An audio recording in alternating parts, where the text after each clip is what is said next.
Hello and welcome. On tonight's episode, I sit down for a dark and stormy with Matthew Mercer.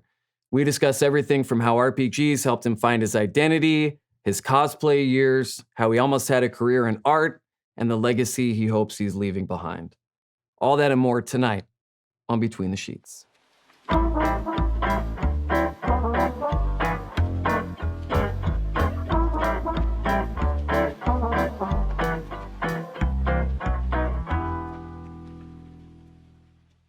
Matthew Mercer, thank you for joining me. Thank you for having me, At man. last, we've arrived. Cheers, Indeed. my friend. Cheers, indeed. What are we drinking today? This delicious... This is dark and stormy, nothing too fancy. Like me, this is my one good outfit. Your one good outfit? My semi-fancy appearance, so. When we talked about what you wanted to drink for this episode, this came up. How come? You really like this drink? I like it. I'm more of a rum drinker when I do drink, and I don't know. I tend to like things that are sweet. I grew up being called a girly drinker, which makes no sense because I know guys who drink sweeter cocktails more than ladies.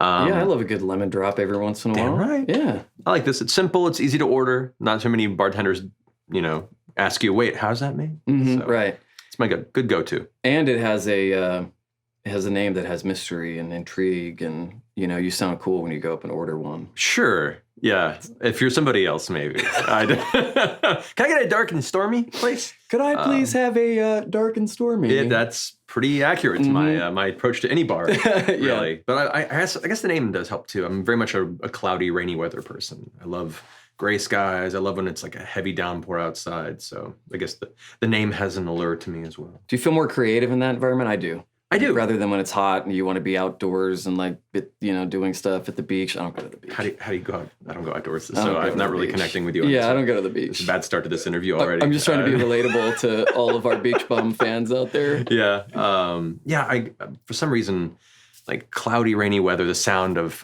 rain outside has always been a very inspiring atmosphere to me, to the point where now, I go to sleep almost every night with the sound of rain, like on my Spotify and repeat, just to kind of help me get to that quick and easy rest. You grew up Matthew Miller, Yes. as many people know. Mhm. There's probably a billion Matthew Millers, which is part of why you had to change your name, That's right? exactly why, yeah. When I joined the Screen Actors Guild years ago, there were 17 Matt Millers at the time, and there's plenty more now since. And Mercer was my family name a few generations back, and I figured it was close enough to where if I heard it out loud, my ear would still pick it up, and I'd register it as possibly being referring to me. And it sounded a little cooler to me than Miller did. Yeah, it's cool. Maybe because I was just around it my whole life. Mm-hmm. Do you know why your family changed the name a few generations back? I think it was less of a change the name more than they married into a Miller individual, and that thread just sparked off and went in our direction, and so Miller stuck. What's your heritage? My heritage, from what I've been able to glean from previous family members' research and the wonders of 23andMe, Mm-hmm. Mostly Irish and Scottish, UK, like just right in that UK Isle circuit there. Primarily Scottish, and a lot of my friends who've gone back looking into their heritage have been excited to find out that they came from this majestic clan or this, family that, up on the North Shore, they have this great castle and all these great things they can look forward to visiting for their family bloodline and have all this mystique about their past. My family just stole horses. They were just a bunch of thieves, and that's about as cool as it got. And to the furthest back we could go, it ended there, which leads me to believe they just lived in mud. And when they went like, let's steal a horse, and that's where it all took off. That's where this began. But then they probably, what if they became the people that started the Kentucky Derby? You need a piece. I feel like I should be, get a nice hat at least. I was just going to say, how do I not get any of the hat inheritance from the Kentucky Derby? I'm going to look into this. I'm going to go ahead and... We'll find out. Yeah, I'll go into Ancestry.com and see just how many hats there are waiting for me. I would love it if you found out you were the heir to something like that, and then you just walked away from all of this because you got like all this Sorry, money. guys, I got that cool hat money. Everybody goes, he's not in this for the money. He's in this for the story and the community, all this stuff. And then the second you win the lottery or you find out that you come from money, you're like, I'm out. Nobody ever hears from you again. To be fair, my lifelong journey to try and find a hat that fits me and doesn't look ridiculous, I think should end somewhere like that. Hats are tough for you. Yeah. We try to put you in hats when we go places so that we can, get to TGI Fridays without, getting stopped. Our one recourse. Beanies look great on you though, because you have the little hair come out of the bottom and it just looks cool. You know? Yeah. And embrace that high school stoner I never was. Yeah. I always look like I'm going to knock over a check cashing place when I wear a beanie. Yeah. Not just the beanie, but Just more in so. general? It increases the percentage.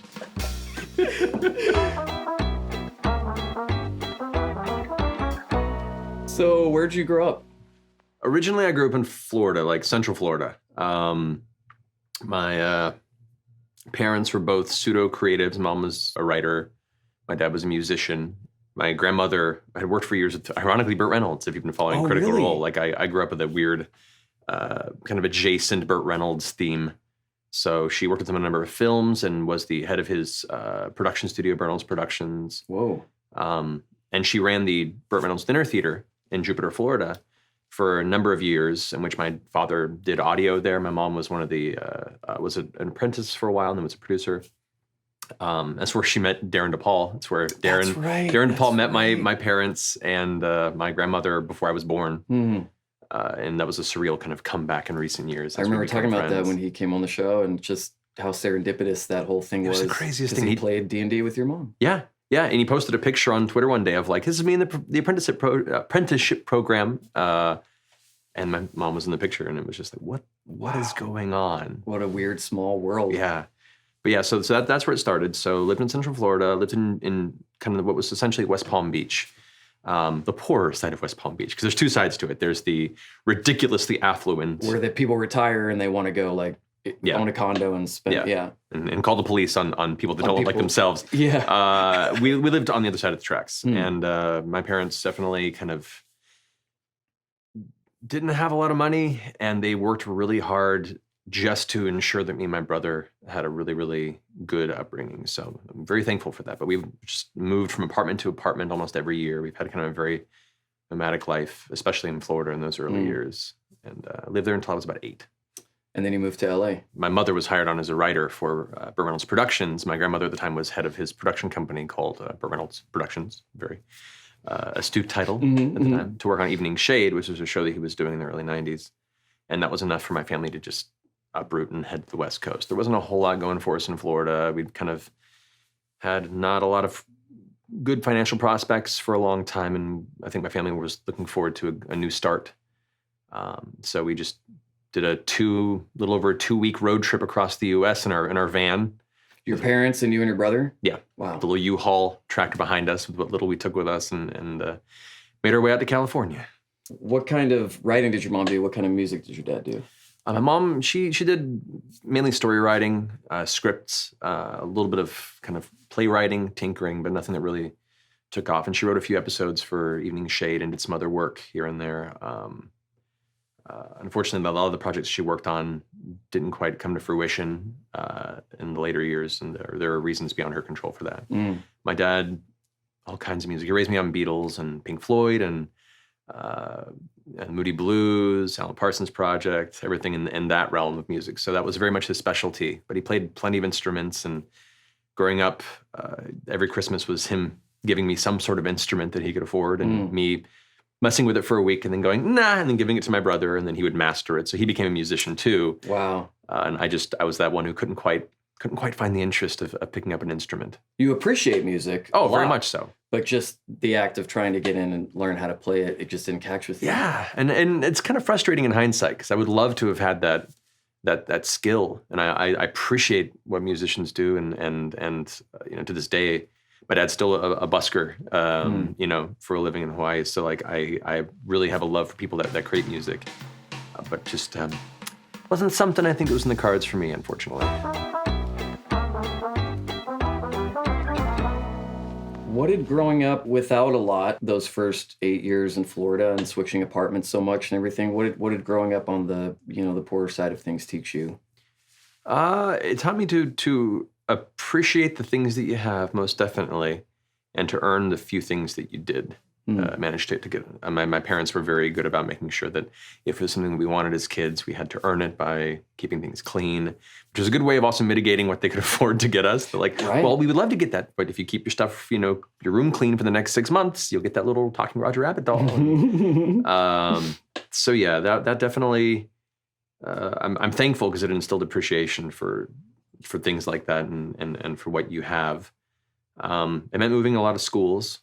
So in those younger years, especially, it was different friend circles at almost every year, and kind of never really put my roots down with too many folk at that time. And then moving to Florida, I just lost track of everybody after that. So it's a completely clean slate coming out here. Yeah, I was going to ask, you're so young when you moved, there's really no way to keep in touch with the friends that you did have at that time? Not really. And those years were awkward too, because I was a heavy stutterer at the time. Right. And that made it hard to communicate. I had one of my good friends that I made at the time. This was like, I'd segment my childhood by obsessions. Like during the Ninja Turtle phase, right. One of my best friends was deaf. And because both of us kind of had difficulty in communication, we found a kinship there. And so me and him were just obsessed with Ninja Turtles, and we'd draw and watch the shows together and play with action figures and stuff. But yeah, then uprooting everything, coming out here was its own unique adventure and a change of gears. I can imagine. You mentioned that you had a stuttering problem growing up, and I've heard you talk about this a little bit, but how early did that start for you, and to where you were like, this is kind of a thing versus, oh, everybody doesn't talk like this? I wasn't self-aware of it, I don't think, until I started going to school. It was just how I talked, and I would fight through the catches. But it wasn't until I got to school and began to get teased about it, or, I began to notice that other kids didn't have this. Even though my brother didn't stutter at all, I didn't really realize it until then. And my father, who was a heavy stutterer, and, still, both of us still carry a hint of it, him a little more than me. He immediately put me into speech therapy. He's like, I don't want you to go through what I went through in elementary school. So I went through years of speech therapy through early elementary school, helped me kind of realize, and I think what they realized is the brain was going too fast for the speech to catch up. Right.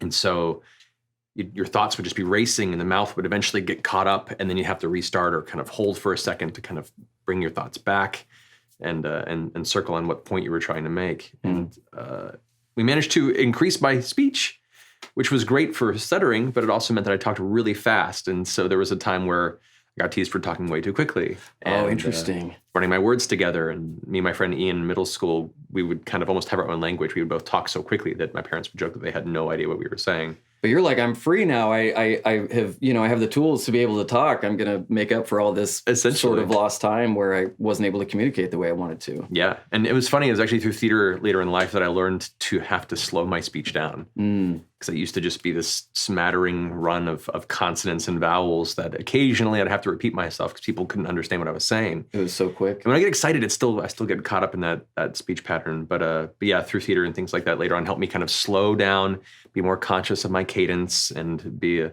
much better public speaker than I think I ever would have been had I been let to continue my path. Or to try and overcome it on your own. Yeah, that's definitely true. Yeah, but you're grateful that your dad put you in the speech therapy. Oh, very much so. Right. Very much so. It taught me a lot of just really good techniques about being self-aware of my speech, of learning how to verbalize ideas, and not feel bad about that impediment as I worked through it for many years.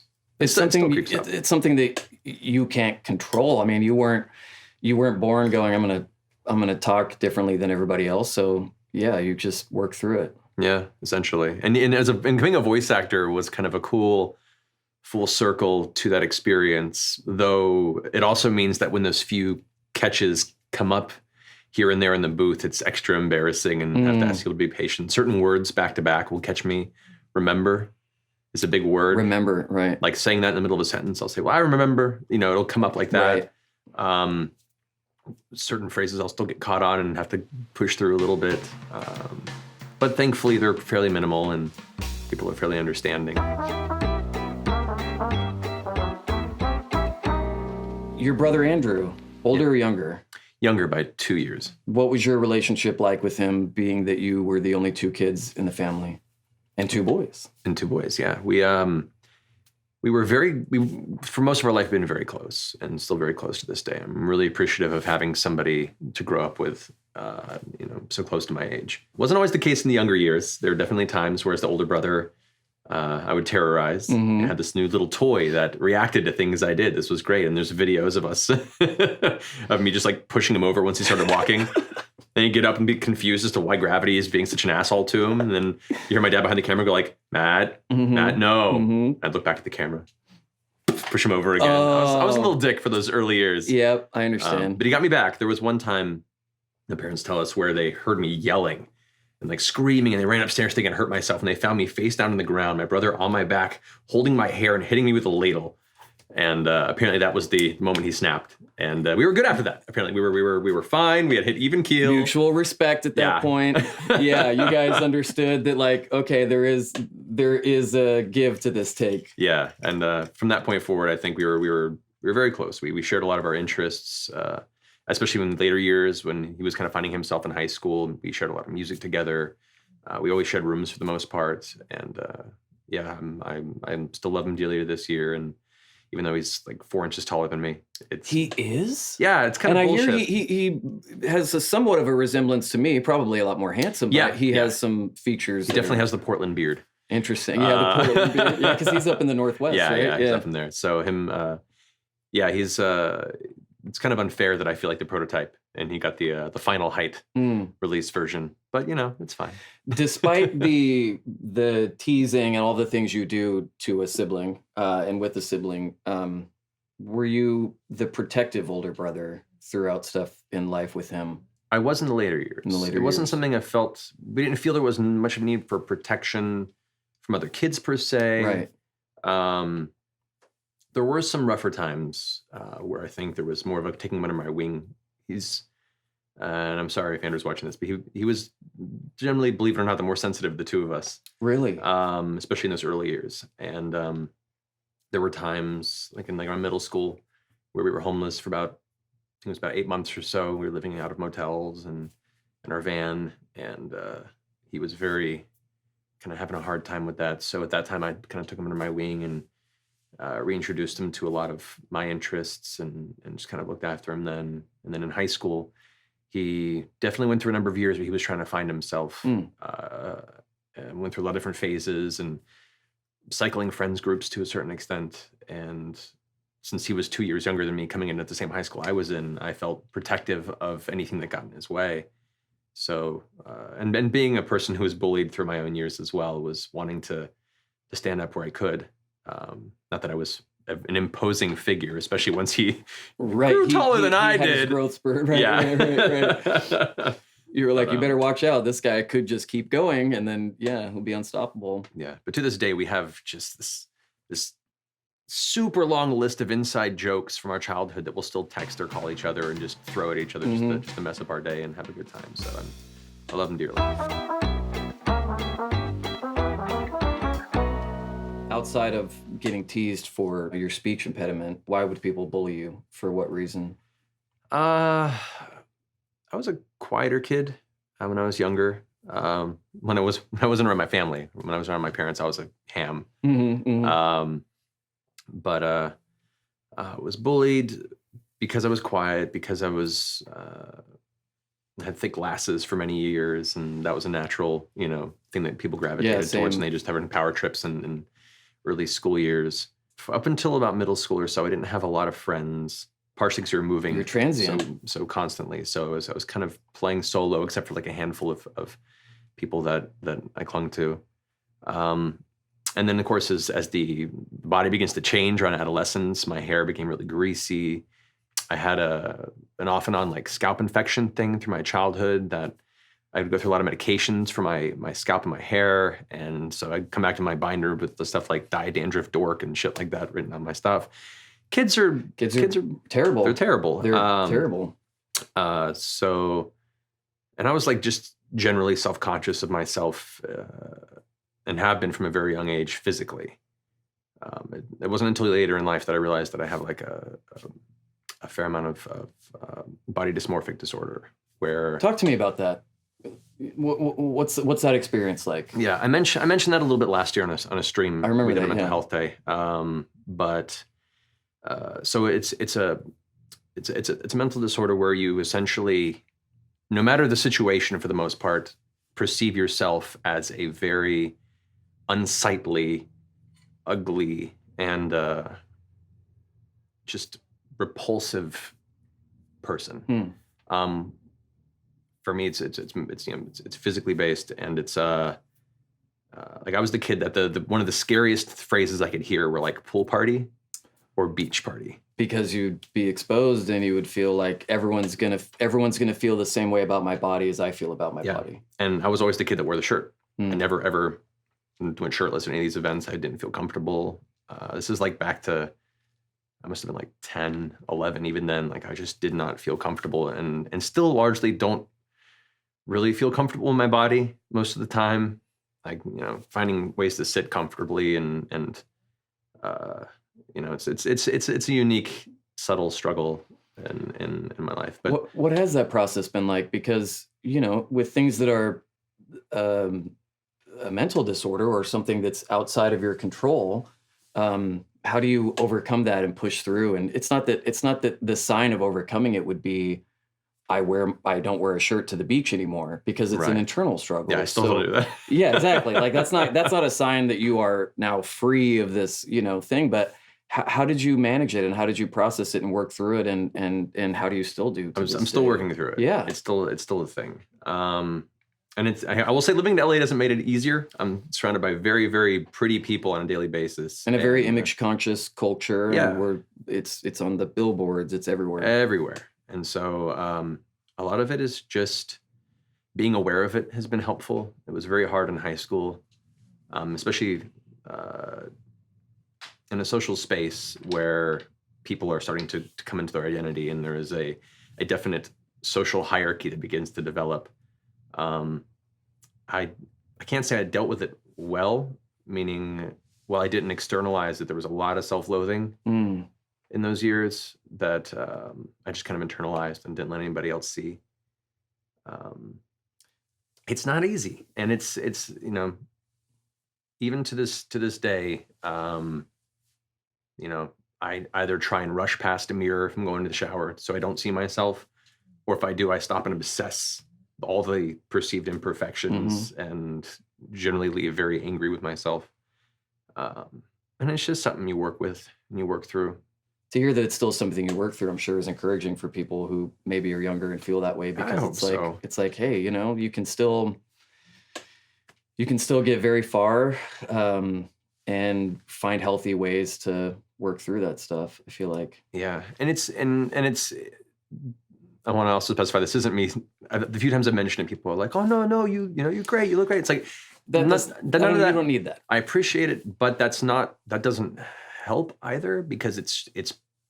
I'm not looking for positive reinforcement. I'm not looking for people to tell me otherwise, because you can't. It's something that's internal that I just have to struggle through. And part of the reason since I've discovered the soft long vest, and I wear them so often, I like it because it's a unique style to me, but I also like it because it kind of obscures my torso. It's like, it's actually it's a personal comfort thing where I feel like it's something I could wear where I don't have to constantly find a way to adjust when I'm seating, or where I have to figure out a way to where I don't look absolutely grotesque in public. You can just be comfortable and then perform comfortably. Yeah. And we always thought those things activate the Dungeon Master powers, because it does seem, though, you can tell, though, when you have them on, you do feel, you do come across like you're more free and you're more yourself and whatever else. And I think that's part of it, what it does, and that's a tool. Yeah, it's finding those little things day to day that help me feel a little more comfortable. I've been trying to find time to work out more. That does seem to help a little bit, and dietary things just for general energy level. Though I'm never really happy. But yeah, it's just a thing I work through, and it definitely made a lot of the early bullying in my life sting a lot more whenever it was an appearance-based insult. I do have I have a lot to thank my friend Ian Cho in middle school. I was the token white kid in a group of like, East Indian, Pakistani, Korean, Japanese kids who are all just, we found our common thread in video games and anime. And my friend Ian Cho was like my BFF and my ride or die friend through all middle school and early high school. He was this quiet little scrawny Korean kid who was secretly built like Bruce Lee and idolized him. Oh, wow. And I remember there was one time in the bus, and I think it was 7th grade, where one kid who was been terrorizing me for a while sat in the seat behind us and kept like muttering shitty things over the side and punching the back of the seat. At you? At me. And it got more and more intense. I just got quiet. And my friend Ian started telling him, like, stop it. And the kid kind of looked him in the eyes and did one final heavy punch to the back. And so Ian just popped him right in the face. Kid got really quiet. Next day, came to school with a big old welt in his chin and then challenged my friend Ian to a fight. And all of his friends were backing him up, typical like, chest beating. Meet me behind the flagpole. Yeah, I'm 12. I'm going to show you how much of a man I am. Mm-hmm. And I know Ian well enough. We've been taking, Taekwondo and Hapkido for many years, that this was not going to go well for the other kid. But how did it go? Oh, Ian destroyed him. He destroyed him. We love you, Ian. He's amazing. I'm sad I lost touch with him, but he definitely came to bat that one time, and he didn't bother us much after that. It's interesting. Part of the reason I think voiceover was more of my calling than on-camera stuff was because as much as I tried it and I've done some on-camera things, I've rarely ever watched my stuff back, even Critical Role. Like I have a hard time going back and watching episodes we've already recorded unless I'm focusing on the players because I don't like seeing myself on camera. So it's a very weird kind of dichotomy of being somebody whose career has put them on some public stage and not wanting to be in some ways on that stage. Mm-hmm. It's an interesting wrestle that you have to do internally. Yeah. Do you think that some of that bullying and a lot of that treatment and some of those experiences drove you towards kind of living in a fantasy thing and acting out and being able to sort of be yourself or be someone else because of a lot of that stuff? Very much so. I owe so much to who I am today, to being able to explore who I wanted to be in those spaces. Who did you want to be in those spaces? I was figuring it out, and I think I wanted to be someone who was more sure of themselves. I'm still working on that. I wanted to be somebody that could stand up for people that couldn't protect themselves. I wanted to be a problem solver and be useful, and these were all, these are all things that you didn't always have the opportunity, especially in those younger years, to experience and really resonate with. And I think, well, I loved, and I grew up playing video games and role-playing games. You can get an aspect of that through all those facets of digital media. But it was tabletop role-playing games that really allowed me to kind of build a persona and step into those shoes and try it on for a while and see what parts I liked, what parts I didn't. And then the next time kind of try something else that was maybe radically different or adjacent to that with a few tweaks and see if that was closer to who I, eventually wanted to be. Not only did those experiences kind of save me a lot of mental anguish in those years, but I think it helped open me up. It helped me become more confident in my speeching. Okay, case in point. Well, we're also drinking. We're also drinking. That too. Speech, talk for a living. Yeah, I know. It helped me. Some things come out fuckery. It just happens. I know. It helped me kind of really embrace the idea of gifting storytelling to other people. I began to find comfort in stepping into characters more myself also. I think in some facet, there was trying to find out who I wanted to be, and there's some facet of knowing that while I was uncomfortable in being in this body, I was far more comfortable in being in the body, the perceived body of these other characters, whether they be PCs, NPCs. There was kind of a therapeutic aspect of that there for a long time. Is there still to this day? Maybe. It's not as big of a struggle. But it's not as big of a struggle, and I don't feel it's I'm sure in some ways it's still a subtle tool week to week. And I appreciate all these great friends that I get to play with that have been so supportive in my silly storytelling. Oh, man. Yeah. I wonder, how did things change in your relationship to other people at school once you started playing RPGs and you were able to become more comfortable and your mind was being stretched and you were acting out different things? Did it change the way that were you more confident at school, or was it still like, I'm still sort of in this weird place, but when I escape to this other thing, I'm able to be this other person? Or was there crossover there? I was. I think my freshman year of high school, discovering RPGs and going into dance class actually both helped tremendously. I was the only guy in dance. What kind of dance? All kinds of. It was just basic dance. Okay. It was just dance. Blanket. And it was considered a PE credit, and I hated running. I hated PE, so it was my like little fuck yeah to the school system. I can do what I want. More creative than running. Very much so. And so it was me and just a bunch of really awesome ladies that didn't tease me about that and brought me in, and we did anything from lyrical ballet and jazz dancing to break dancing to, we ran the gamut over the next 2 years. And so that to me was very, it felt good because it was active. And as a person that doesn't like a lot of physical activity, it was a way that I could kind of still be active, but not feel like I have no purpose to it. I guess that's the thing about physical activity that bothered me, was I had a hard time pushing myself to run and work out when there was no perceived narrative end or reason for it. Right. It was like empty calories to me. And I've gotten better over the years in dealing with that, but that was like a block for me for many years. Well, and it probably felt like an invitation for ridicule. Yeah. Because you're there amongst all these people who are probably, more comfortable in their own skin than you were at the time. Oh yeah. And when you're in a locker room of a bunch of boys in high school and you're putting on your jazz shoes and dance pants, you get called all sorts of terrible names. And at first it stung, but then it didn't at all, because I was having a good time with good people. And the more people I got to meet, especially through theater, the more I realized that these insults didn't mean anything, because there were wonderful people that, that endure these slings and arrows and wear it as a banner. Right. And so yeah, like dance was really important to me. And it was through RPGs that I got into theater. I had no interest in being an actor. For being surrounded by entertainment, with like my parents and grandmother in the theater, and kind of growing up around actors to a certain extent, I had no interest. And everyone told me, don't be an actor. Everyone who was an actor was like, just don't do this. And why? Because it's such a harsh career. It just crushes so many people. And it takes a certain mindset to endure that and still, persevere.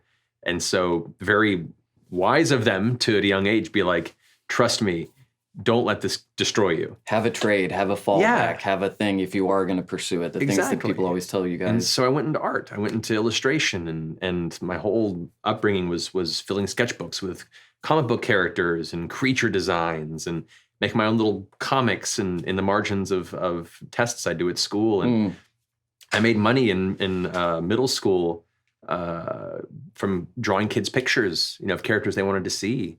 And then in 8th grade, drawing nudie pictures for kids who had no access to the, to. Do you have any of those left? I would pay you to do some nudie pictures. Oh man, it was so bad, because at that age, when you're 7 years old, you don't have a good sense of anatomy. You probably haven't spent a lot of time around a lot of too many naked people. Yeah. Salvador Dali did like a Playboy piece. That's kind of what I did. But at the time, the internet hadn't quite emerged yet. Right. And so a lot of these kids were just like, can you draw boobies? And I'm like, I think so. Let me just like copy this picture of Rogue from my X-Men comic and just add what I think a nipple looks like on a lady. Sure, here you go.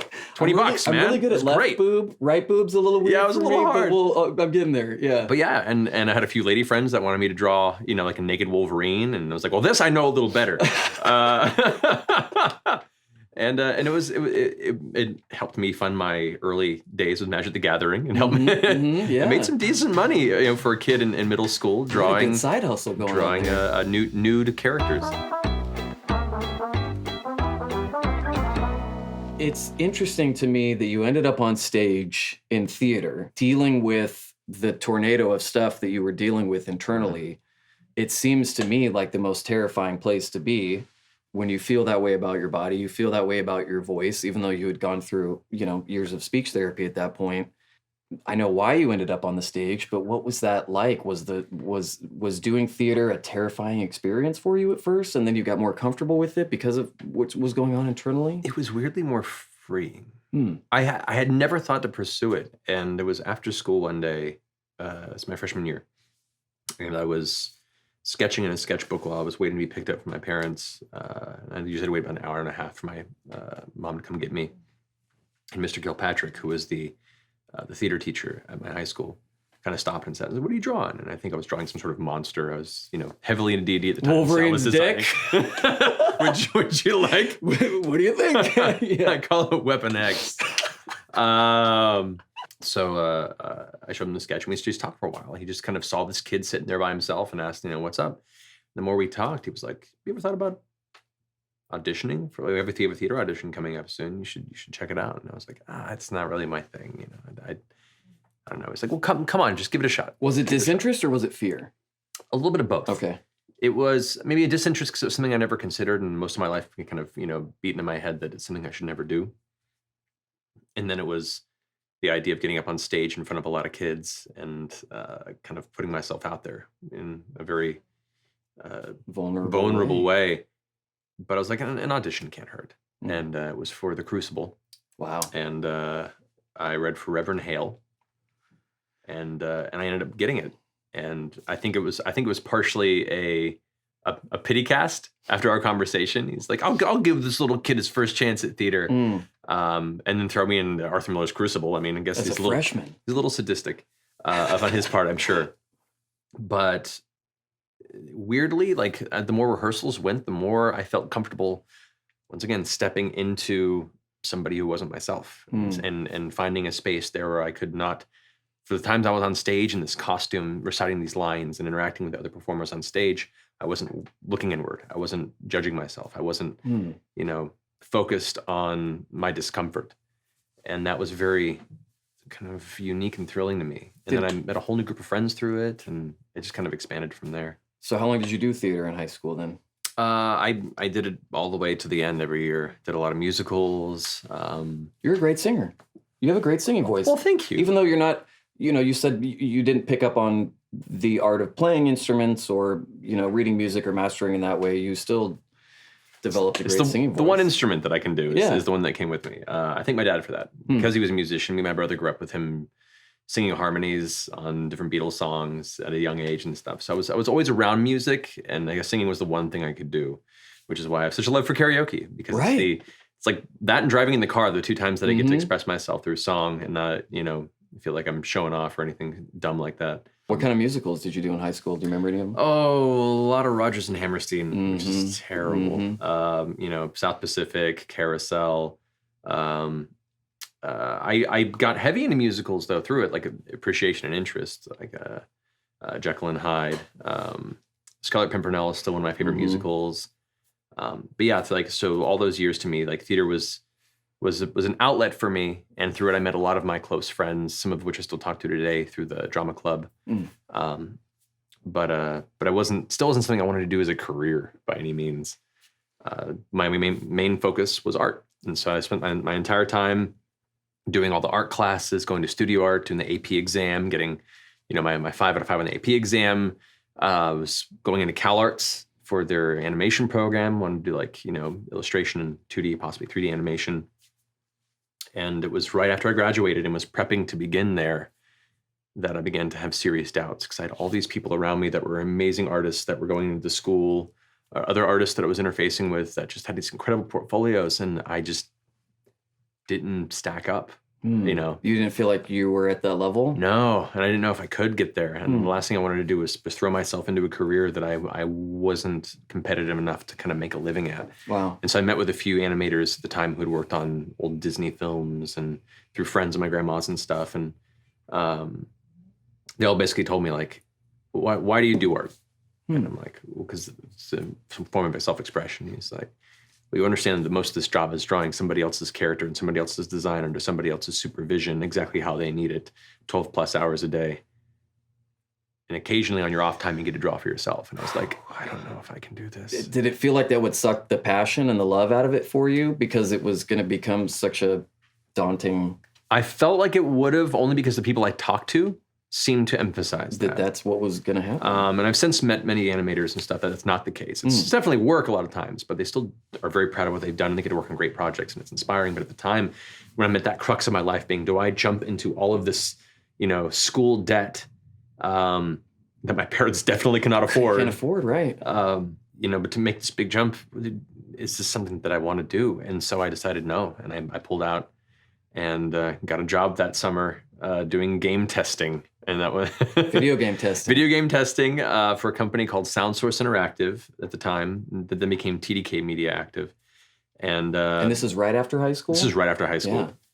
Yeah. Or like right part of that summer thereafter when I finally just like pulled the cord.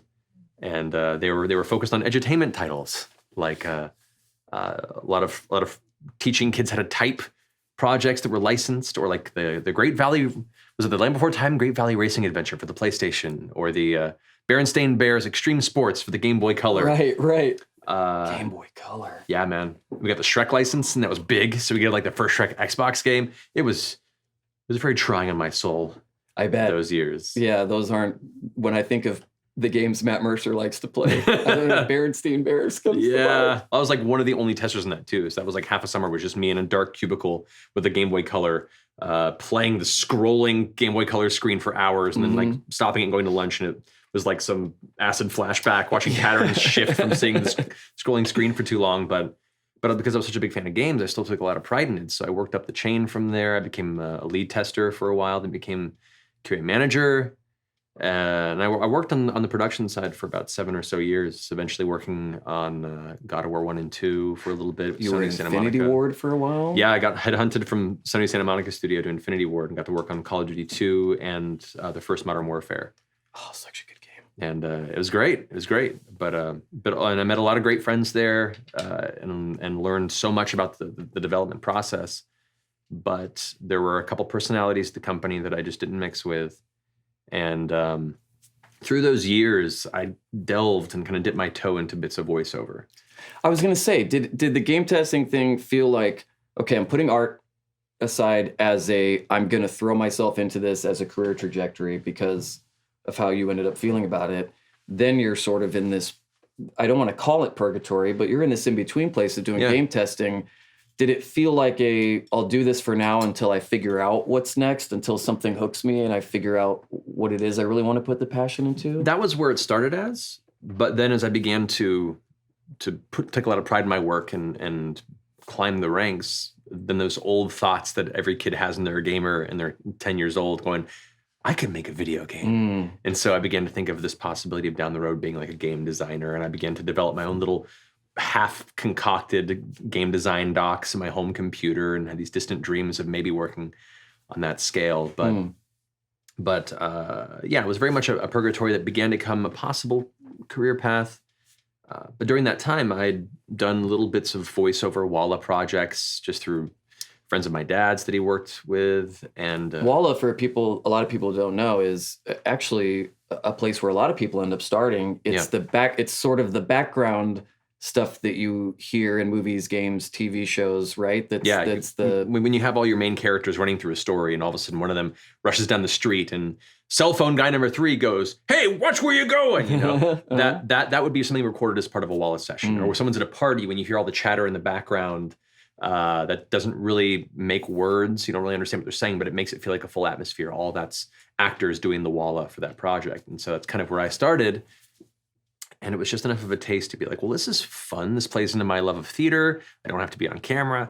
And I love anime and video games, and these kind of the places where I'm starting to dive into.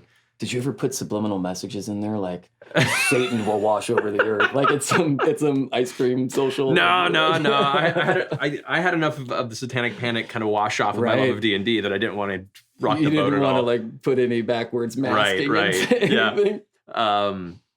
But yeah, so I just did that through the years off and on. And it wasn't until I decided to leave game development because I was just not happy with the people I was working with to an extent. And I'd gotten enough gigs there. I was like, you know what? I want to try this. Let me just give it a shot. I'm going to go ahead and quit my job with what little money I've saved up. I'm going to downsize my whole life to this tiny little studio apartment and give this like a couple years. That way, at least I know I can put my all into it, give it a proper shot. And if it doesn't work out, I can move forward without regrets and be like, you know what? I tried it, didn't work out. This will be the next avenue I work towards. But at least I tried this. Yeah, I'm a big proponent of not living with regret. Mm. You know, if you feel like you want to try something, do it, but be aware that it might not work out. But I believe it's better to try and fail than it is to spend the rest of your life going, man, what if? You know, I think that is a little more toxic on the soul. It's hard. Do you have many regrets? I do, in the sense of like personal relationships in the past. My friend Ian, who I mentioned earlier, I wish I'd stayed in touch with him. It's that classic hackneyed style of like, we're both thick as thieves, and then I meet a girl in high school, and then all of a sudden our friendship rips, and then we grew apart. And I still feel kind of bad about that. Yeah, I mean, there are regrets. Every person lives with regret to a certain extent. I think that's why I want to make sure that I live with less. You have a healthy process to ensure that as years go by, you don't accumulate a lot of those regrets. Yeah. And failure is a wonderful thing. I've been very aware of the wonderful lessons you learn by failing. And I think it's better to look back at all the attempts you made at certain things and then totally biffed and laugh about it and learn from those experiences. Do you have an example of that? Oh man, trying to become an artist, as I mentioned before, that was a huge nope. Yeah. So many years invested in that didn't work out, but I still have experiences that I appreciate from that. I know that at least I got to a point with my art where I'm comfortable changing trajectory and don't regret not pursuing that path. Right. And a lot of the skills that I learned through those years have carried over into all other facets of my life. To what you're doing now. And yeah. Right. So that's part of the reason why I have such a huge love for the art community around Critical Role, is because I get to see all these people that are doing far better work than I could have ever hoped for, and kind of live vicariously through their vision and their body of work. And you know what it goes through to create something like that. Oh, so yeah. You have such a greater appreciation for it versus someone like me. I can't draw. If I draw a stick figure, it looks offensive, so. It's pretty offensive when you draw. Sorry, I'm trying. I know. I've asked for lessons and you're too expensive.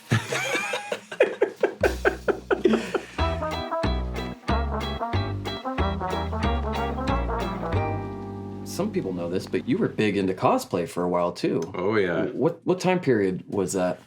That would have been around 2002, 2003. So were you still doing game stuff at that point? Yeah. Or did you transition to voiceover? Yeah. Oh no. That was heavy into my early QA testing days.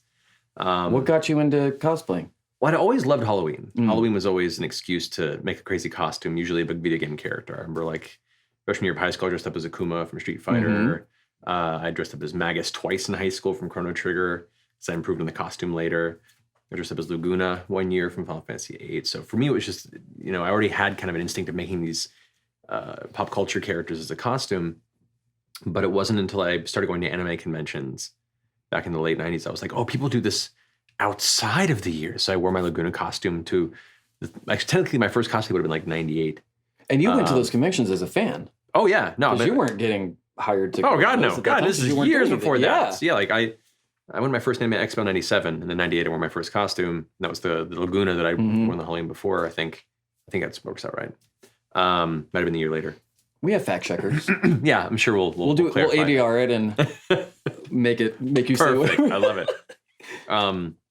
Me and my friends used to look at the cool pictures that would come out online, and there were all these amazing costumes that a lot of these ladies were making, but there weren't a lot of dudes doing like really good quality cosplay at the time in the early 2000s, and we were really frustrated. It was like this, Cloud Strife cosplayer wearing jeans, and I'd be like, "Come on, dude, come on!" Effort in, right? Yeah, and so we'd get frustrated by it, and so me and like my friend Gavin and my friend Kevin at the time, we decided, you know what, we're gonna go and make new costumes and go to Anime Expo and show that dudes can also do a decent job. And so I'd done some work in theater and doing props and setting pieces and stuff like that, plus the costumes I'd previously made. And we all just made a couple costumes and went to the convention and met all these friends who are both as weirdly awkward and geeky about the stuff as we were. And so that led into a whole new social circle where I met so many great people, so many great creatives that to this day are still very, very good friends of mine. And so for years, we just began to do find ways that we could go to this convention across the US and meet up with these friends. And it was, at the time, there wasn't like this huge competitive cosplay scene. Right. It was just a bunch of nerds wearing costumes that we made, getting photo shoots together, and then drinking at room parties all weekend. It was for fun, not recognition. Exactly. Because there was none at the time. We were still, the bastard child of the internet. Mm-hmm. And yeah, we had a great time. And a lot of my money that I made as a QA tester and then, up the echelon was either towards rent, food, games, gas, and then the costume. Right. And that's kind of where my spread of cash went for many years there. And at that time also, I think around 2002, I was getting in my most uncomfortable weight. I was around like 235, 240 pounds. And my heavy self-loathing and dysmorphia was getting extremely crippling.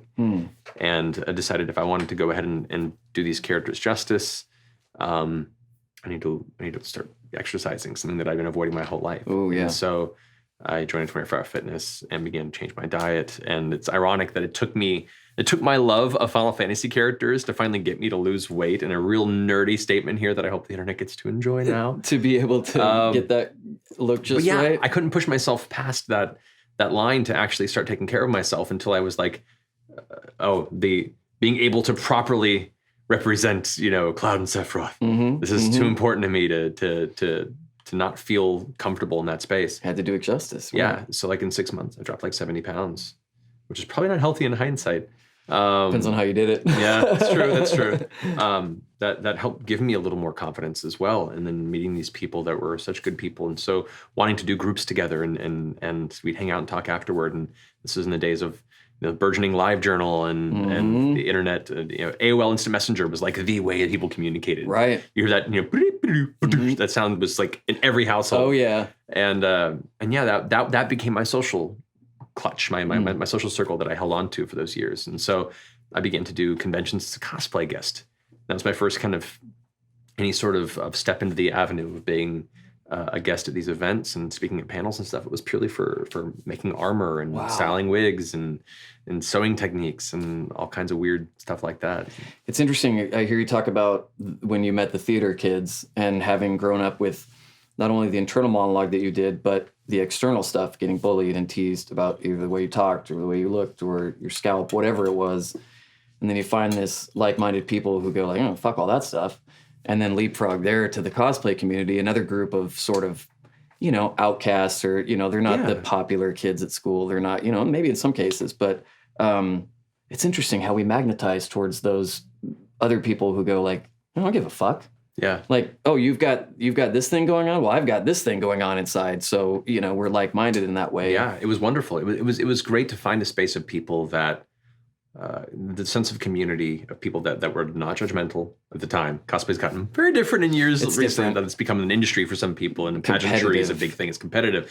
But back then we were just happy to be hanging out and being nerds. Celebrating the things that made you happy. Yeah. Like the Final Fantasy. Yeah, exactly. And that went for many years until I decided to try this career as a voice actor and left my old job, in which case I had to let my finances become very, very minute. Not a lot of money for armor. Yeah. And so I put my cosplay interest to the side and focused on trying this weird lifestyle as a professional actor. You've talked for hours and hours on end about your awesome voiceover career. I'm not going to touch on that too much just because there's so many. There's plenty of that on the internet. So many of that, so much of that on the internet. What I am interested in is the web series stuff that you got into making web content early on. Now everybody's doing it. We're doing it. Yeah. But how did you get into working on the web series stuff? Was it tied in through some of those people you met through doing cosplay or voiceover? Partially, yeah. Tallis and I met through cosplay originally. Right. It was barely through voiceover. We were both part of a G4, which is a G4 back when that existed. It was an award ceremony. And they had a bunch of cosplayers there, and I was dressed as Kingdom Hearts Sephiroth, and he was dressed as Mad Hatter from Batman. And so we met there for the first time and became close friends, as he had been doing voiceover for a bit, and I was dabbling in the same space a little bit.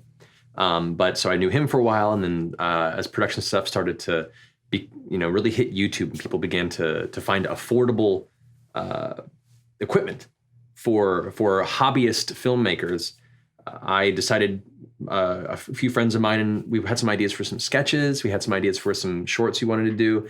And at the time I had a job, and I was like only one of us that had one. So I was like, I'm going to buy the camera, I'll buy like a microphone, a boom mic. and we'll have just the base amount to get this done. I'll teach myself how to do Premiere Pro and how to do After Effects, and so I became also an editor and a post guy. We began to do our own little internet shorts and fun things on the side, and then pulled Towson to a few things.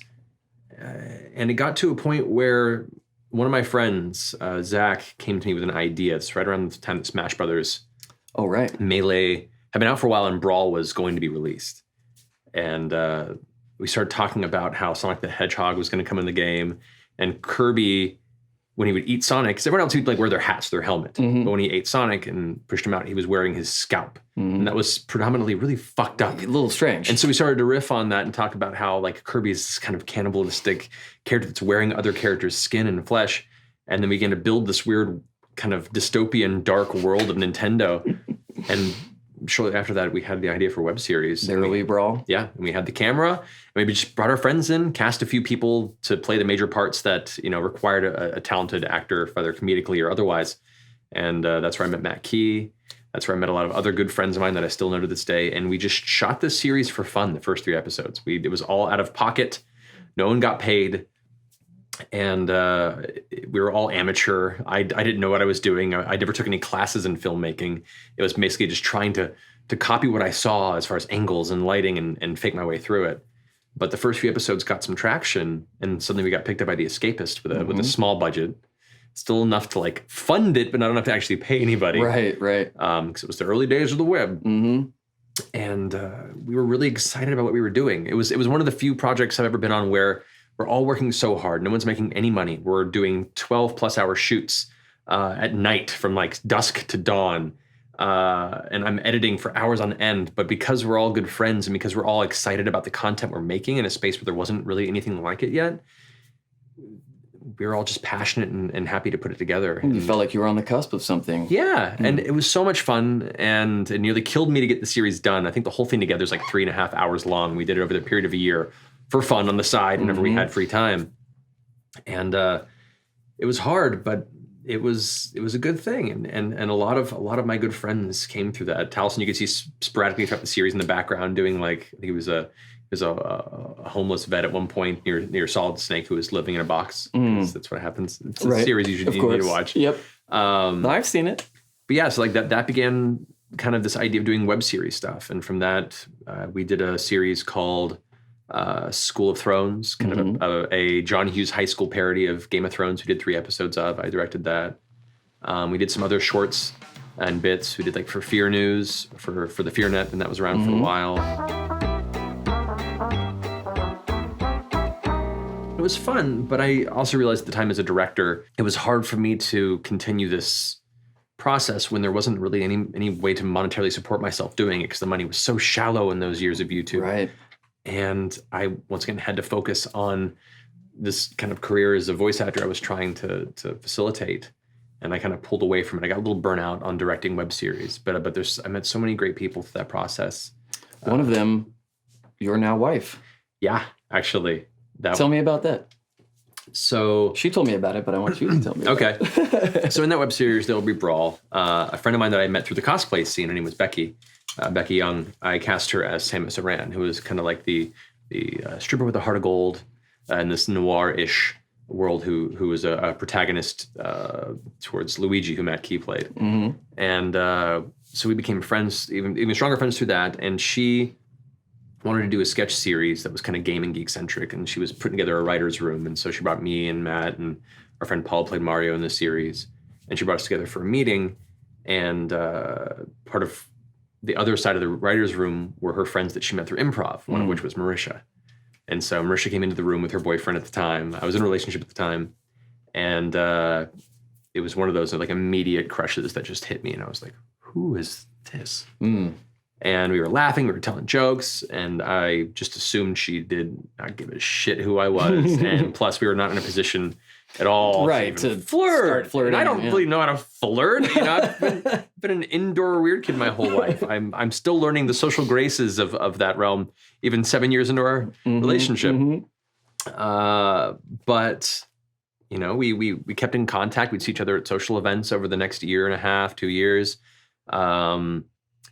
And it was always one of those like little heart flutter moments whenever I'd see her, but it was very much I'm a respectful guy and I would never ever encroach on anything like that. Right. And I had my girlfriend at the time. And it wasn't until I had broken up with my previous girlfriend and had spent some time kind of on my own, and we reconnected over a project that they asked me if I knew anybody who was a female actor who could do a lot of physical movement. I knew Marisha had some martial arts training and had been a dancer for a long time. So I was like, I'll give her a referral there. And so she texted me saying, thank you so much for the referral. I owe you a drink. And I'm like, yeah, sure. We never actually had any one-on-one time. Let's do that. I'll take you up on that drink. And so we went to Mexicali, not too far from here. And we spent like 4 or 5 hours talking. And it was just this like electric, immediate bond that I wasn't expecting, and I was enthralled. But it was also one of those scary things where I was like, this was a really great evening. Fuck. Well,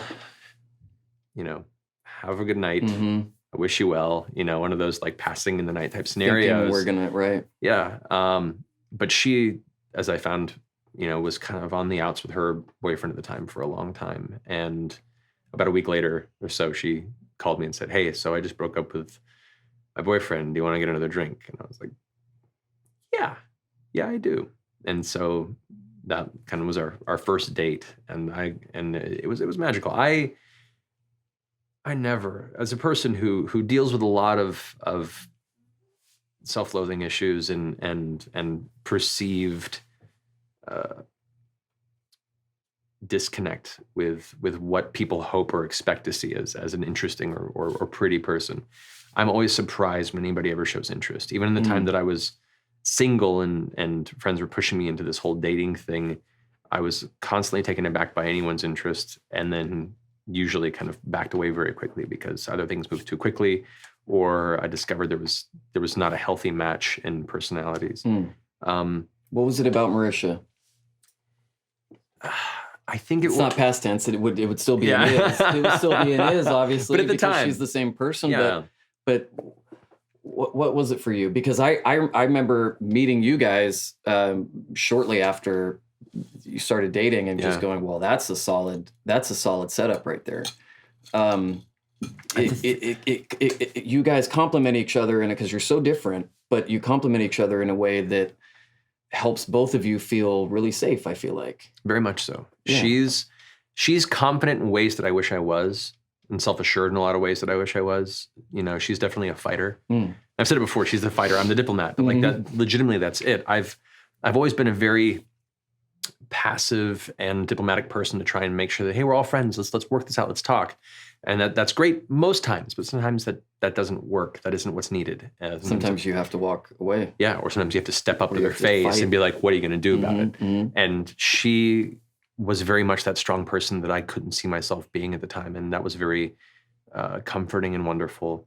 But she was funny, and she was very observant and was a great listener. And she had her own convoluted history, and we both swapped our life stories and found differences and moments of synchronicity, and I didn't feel any judgment. I didn't feel any of the things that I found more often than not in this city, and she was just so creative. She had this brimming creative drive that at the time she was lamenting that she had no outlet for it because nobody in this town would give a comparatively fresh off the bus from Kentucky kid the time of day to show what she could do.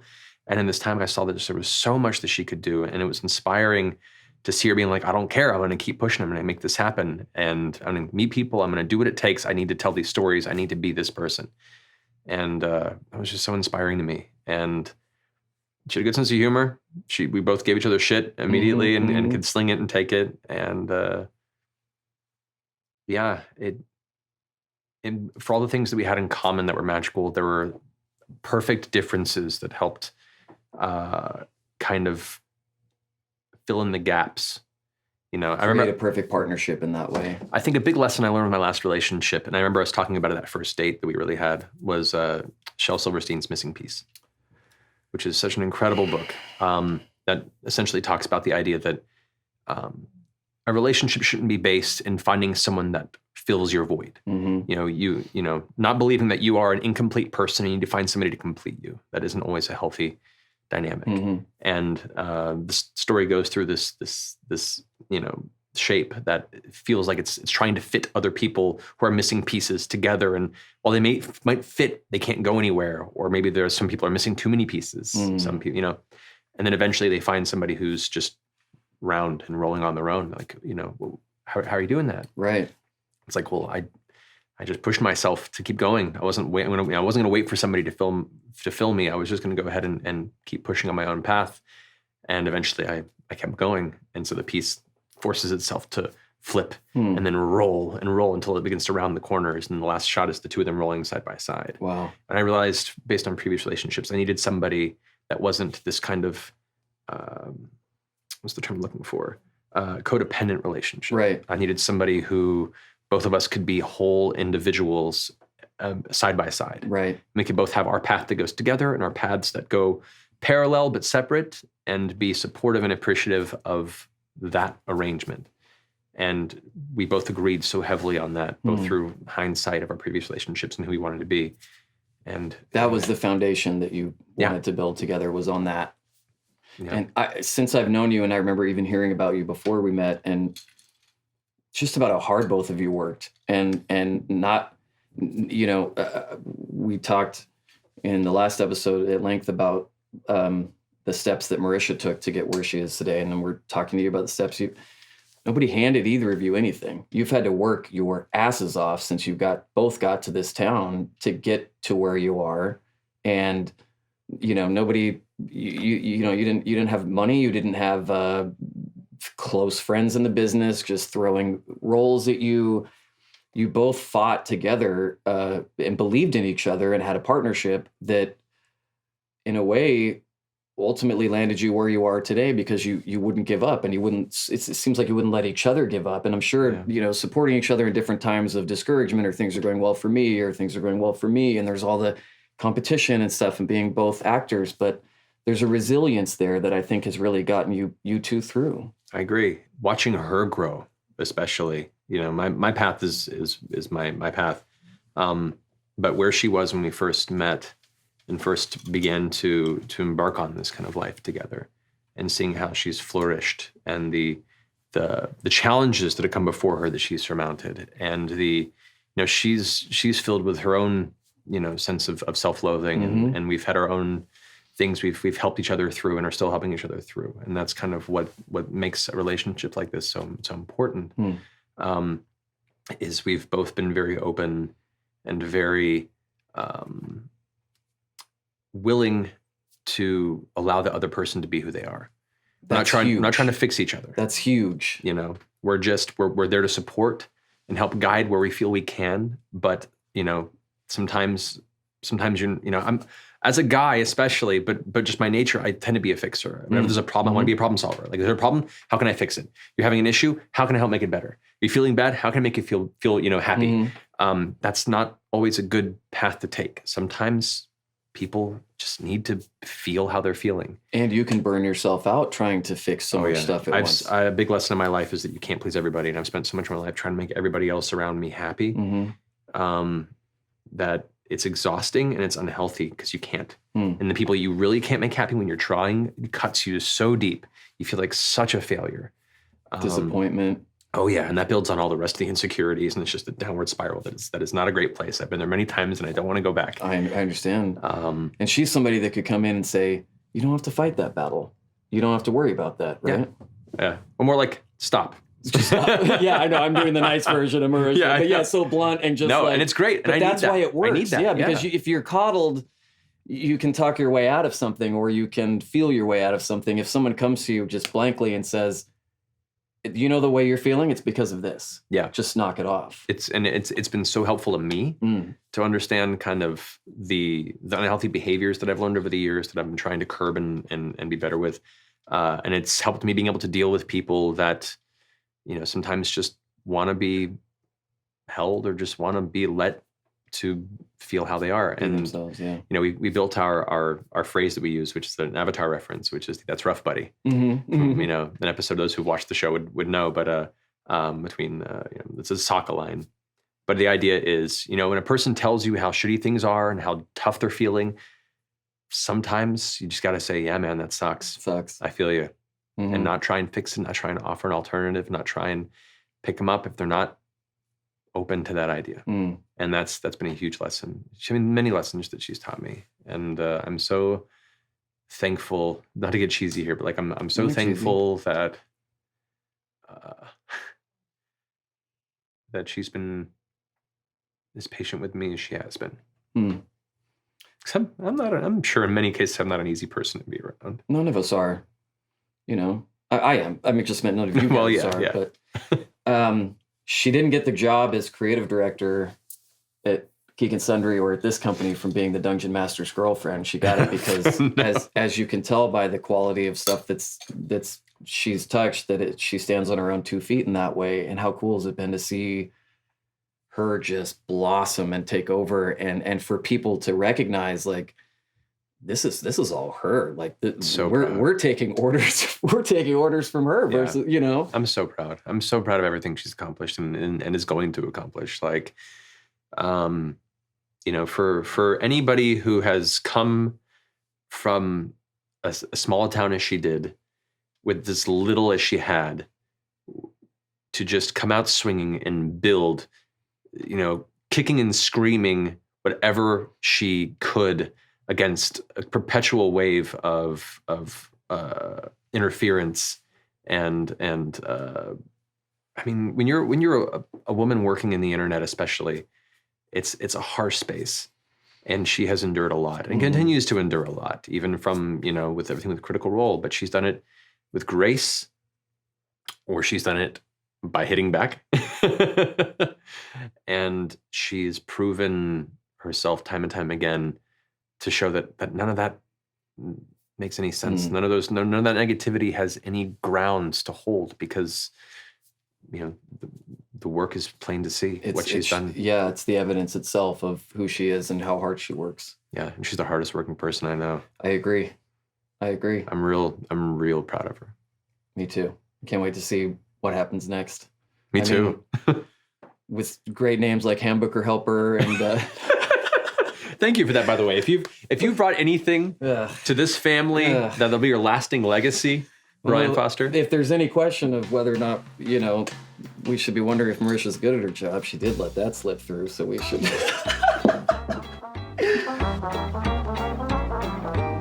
You've met Marisha. You're doing voice acting. You're doing web stuff. You've carved out a bit of a space for yourself in this industry. You've talked before about the first time you Dungeon Mastered was in high school, correct? Yeah. I think we have a good sense of that connection for you and what that meant and how important storytelling was for you. At some point in this weird swirl of LA and the people we know and the voice actors you've worked with and all the stuff, you have a couple of different game iterations in LA with people. One with Taliesin and with Marisha and some other friends. And then you get a request from Liam or whoever that they want to do this sort of one-off game as a sort of birthday present that was birthed on this podcast that Sam and Liam were doing. Tell me a little bit about that. Yeah, so it's funny. I had not really known Liam or Laura or Travis or Sam before this game. I had passed Laura, I think, in a Street Fighter 4 launch party and said hi because we had worked on a couple games together, and she was like, hi, and then just walked away. And I was like, oh God, did I make it weird? I don't know. I was this new kid. I think that too, interaction. I know that feeling, yeah. But like I still feel like I don't belong in a lot of ways. And so like at that time, especially all these interactions, I kept thinking, I'm wearing it on my face. Everyone knows this kid's the fraud. Why is he here? And so I never really found a way to connect with a lot of these people in the industry that I looked up to and saw their work. And Liam O'Brien, I didn't meet until I began working on Resident Evil 6. And even the first phone call we ever had was me going to this session and him telling you like, all right, so the client didn't really want you for this part, but we have you for this part. And here's what you're going to have to do. You got to do it right and do it this way. And I was like, of course, Mr. O'Brien. Like I was super like scared shitless. And what a great setup too. We set you up for success. No pressure. Yeah, no worries. I was just this kind of new kid, and that was one of my first real breakout projects, Resident Evil 6. And so getting to work with Liam, who was so frustrated by the Japanese client, and he was just kind of enduring his own, like, he was just very tense. I didn't know if he liked me or not for a while. And when we were talking one day between, like on our break, I mentioned that I was playing D&D the night before for a session I was running. He's like, "You play Dungeons and Dragons." And so we got in this conversation where all of a sudden he opened up about like his love of Dragonlance as a kid and how he wanted to play again, but it's been so long. And that was like our first real friendship connection at that point. He was just my director, but that moment we became friends. Yeah, something you could connect on. And so we kept talking about D&D over and over again at our break time during this game. And, his birthday was coming up, and I was like, "Dude, I'll be happy to run a game for you sometime. Like for your birthday, and it's kind of like I'll run you a one shot. How about that?" He's like, "Yeah, nah, I don't know if I can do that. It's just things busy. I got kids, the whole thing. But thank you, I appreciate that." I'm like, "All right, fine." And so it wasn't until a while later that he and Sam had they did their podcast. I didn't know anything about. He didn't tell me this was the reason they were doing it. Right. He just called me up and was like, "Hey, a while back you said you did me one shot for my birthday. Then let's do it." And so it was a little later in the year, and I was like, "All right, great. Invite a handful of people, and we'll do this." I got a couple of shoe-ins. Marisha, my girlfriend at the time. And be wary, it's our tiny little apartment. But she'll help out with the rules a little bit. Towson will be there to play. As a seasoned player. Yeah, everyone else is up to you. He invited a lot of people. yeah. But it was a one shot. It was fine. Right. And so it was, for me, and one of my favorite experiences in role-playing games is taking people who have never played before and guiding them into the experience and kind of giving them the opportunity to really understand why it's so magical. And that one crystalline moment where you can see on their face, they go, "Oh my God, I can do anything. I can try anything. This is incredible." That to me is like, that is my sustenance. And so that's an opiate right there. Yeah, watching each one of them who are new to this game have that moment and having Towson swoop in at one point and do something and they'll go, "I didn't know you could do that." And just watching their minds blown repeatedly. I was like, this is joy to me, like pure undistilled joy. And so it was over and it was done. And Liam sends out an email like, "Hey guys, you want to, that was fun. You want to play again?" And I didn't want to presume, so I didn't answer. I was waiting to see if people, I didn't know if they had a good time. I hope they did. Yeah. Nobody answered for a while, and I was like, shit. Well, I have my other game I've been playing, our fourth edition, out of spite, make it work campaign. And were you hoping it would continue? Were you hoping everyone would write back? It was my first time actually interacting with a lot of these people, Laura and Travis. I was hoping it'd be an opportunity to play with them, get to know them better. Fun. Yeah, and so I was like, I hoped it went through, and then they finally responded, and then like, "Yeah, let's play again." I'm like, okay, this is now second campaign I'm running. Okay. And so we did another session. Then Ashley came in. I'd never met Ashley before either. And I was a fan of her work on Last of Us and was like, "Oh yeah, sure. Okay, I'll make a character. Don't make a fool of yourself, Matt," Right. And it just kind of went from there. And we just kept playing. We kept scheduling the next session, and I kept kind of expanding the world. And it was exciting to consider that these people that I looked up to, that were so fresh to this experience, wanted to keep playing. These adults, these professional adults that had careers and had children and families, like Sam especially. I thought Sam wanted out after the first game. I was like, why is he coming back? He's such an enigma, if you didn't know him at the time. And I couldn't get a beat on him. He's such a hard person to really lock down. And so I was surprised every time he kept coming back. And over time, I just fell in love with each of them. Like maybe they went from being these strangers that I hoped to provide a good time for to becoming my family. Like we became so close, and I'm so thankful for all the time that we got to build up in this and have our mimosa Sundays playing at Lauren Travis's house or rushing everyone over to our tiny apartment again to play, and just watching all the pretenses of industry and business fall away. And in this space, we were just a bunch of doofy people making things up, rolling dice, and just enjoying a good, 6-8 hour weekend day together before going back to the rest of our responsibilities.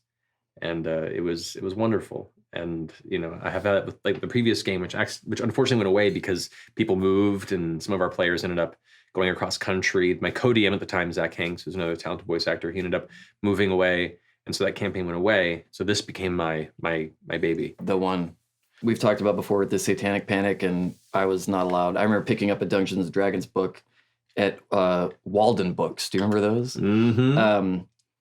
I was with my dad and someone from our church, and they were like, "Oh no, don't let him touch that." And I remember that very specifically. I never understood Dungeons and Dragons. Ashley tells me she's going to go do this because we were already together by the time the home game started, and I never got what D&D was until the night she came home at, I don't know, 3 a.m, the night that Pike died in the home game. She was so affected by this thing.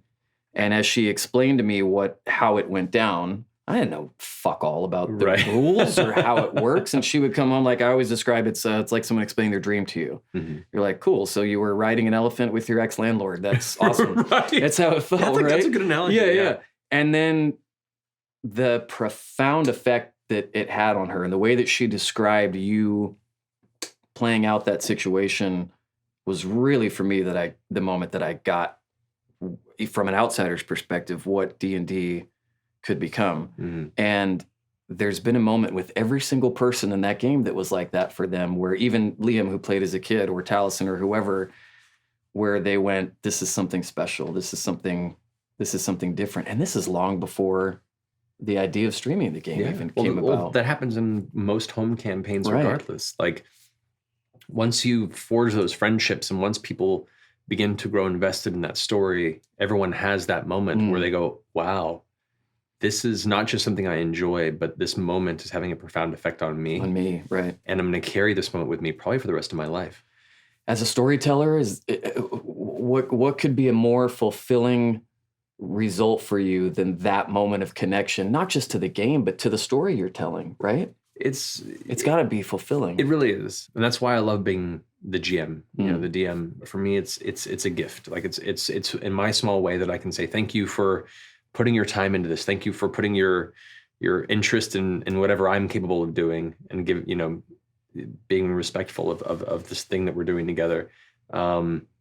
Let me try and provide something that's long lasting and important to you. And that to me is a very deeply, like, soulfully fulfilling experience.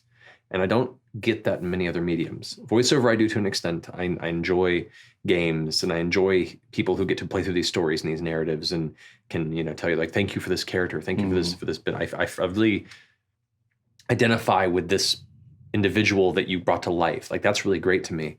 And I really, really appreciate the idea that I've in some small way made someone's day a little better. But in role-playing games, that is such a visceral, primal experience of being able to gift to somebody this story and letting them take it and run with it and see where it goes. It originates from you.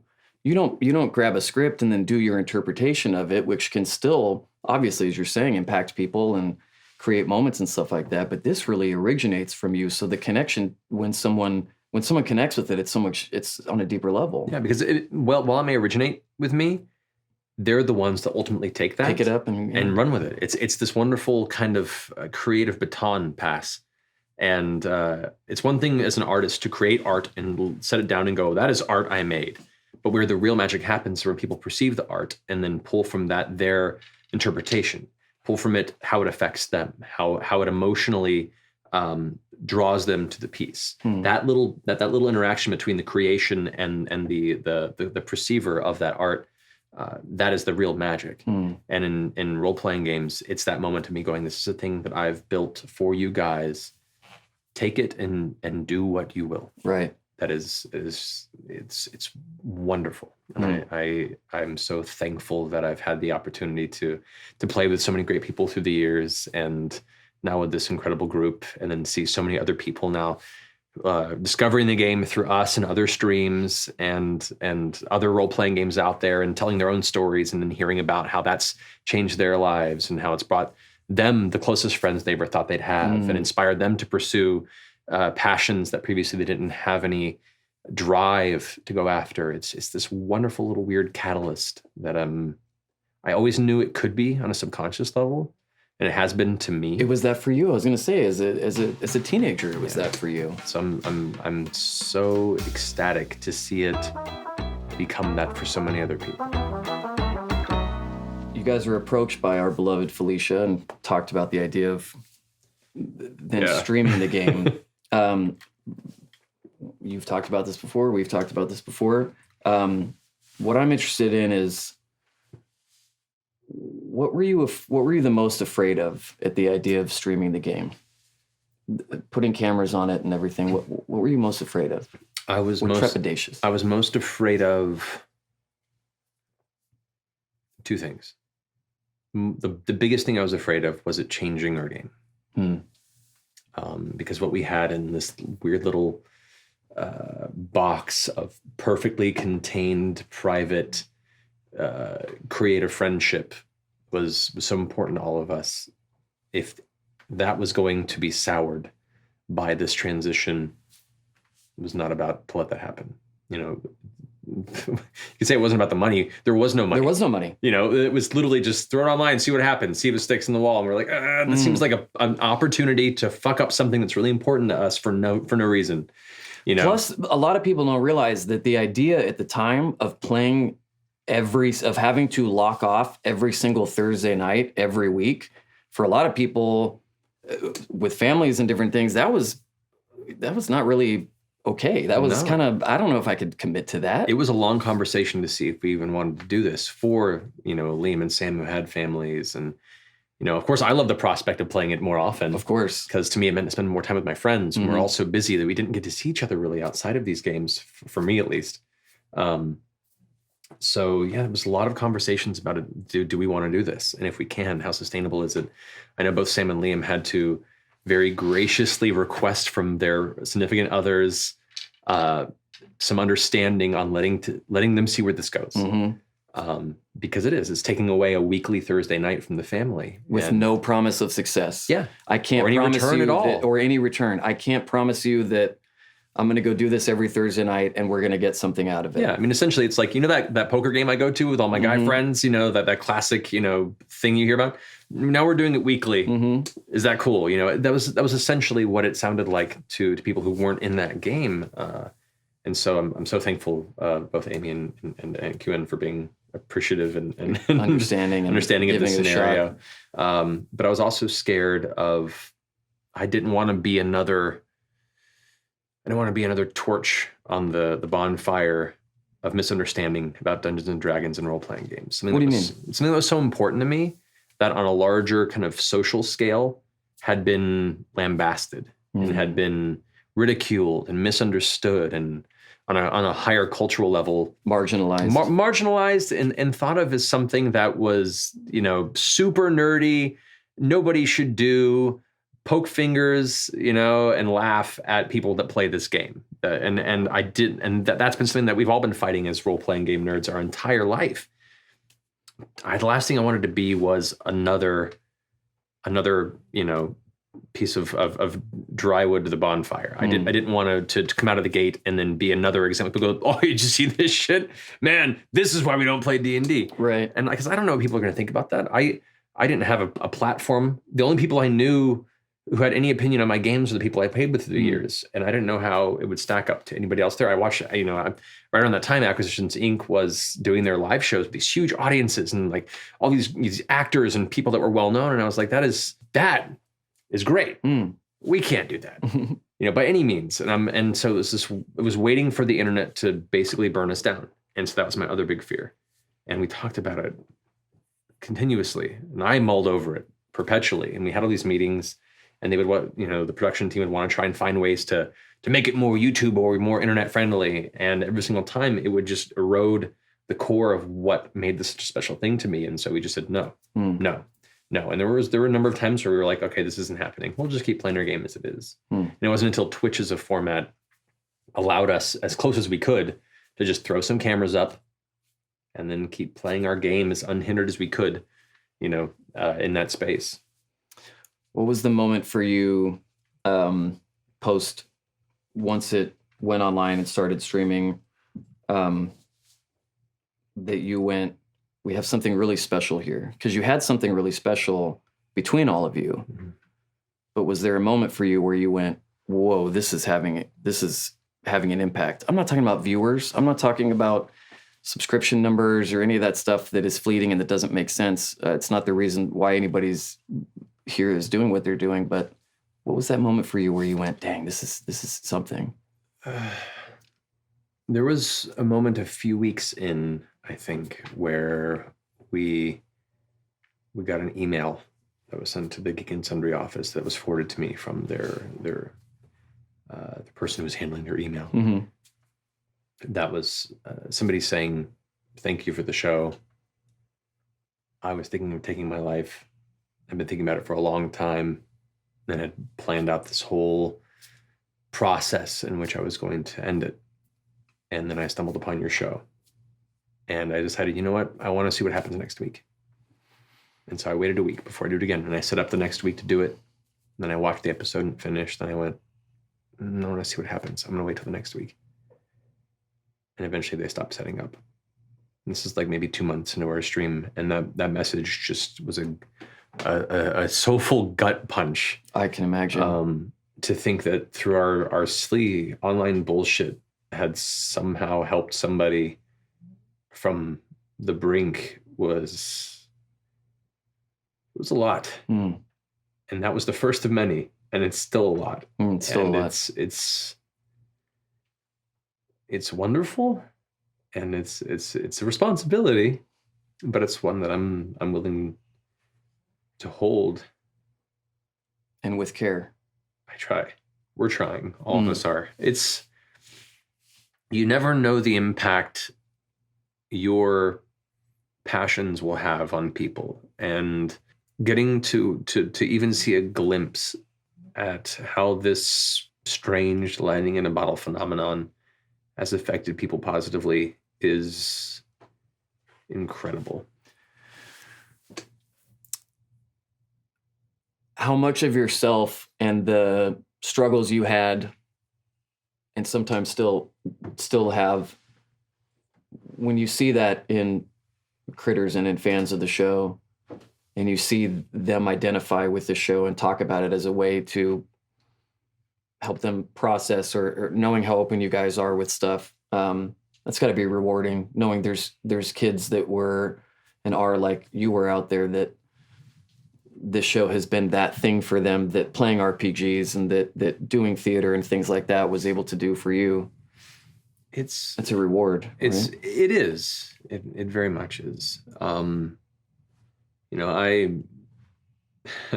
As things in my life and career go well, I struggle with feeling like I don't deserve it. There's a very heavy kind of element of imposter syndrome in a lot of the things that I do. When something goes in a very good direction, I'm in the back of my head thinking I don't deserve this.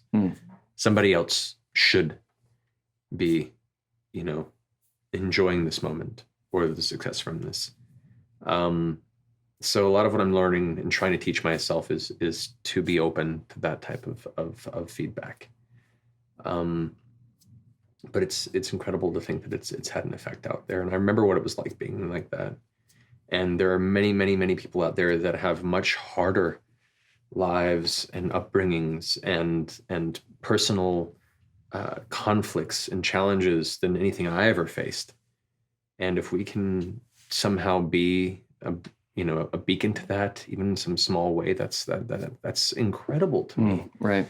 I've watched friends of mine grow up and struggle with identity and struggle with sexuality and struggle with religion and political and personal interests and where they fit in the world.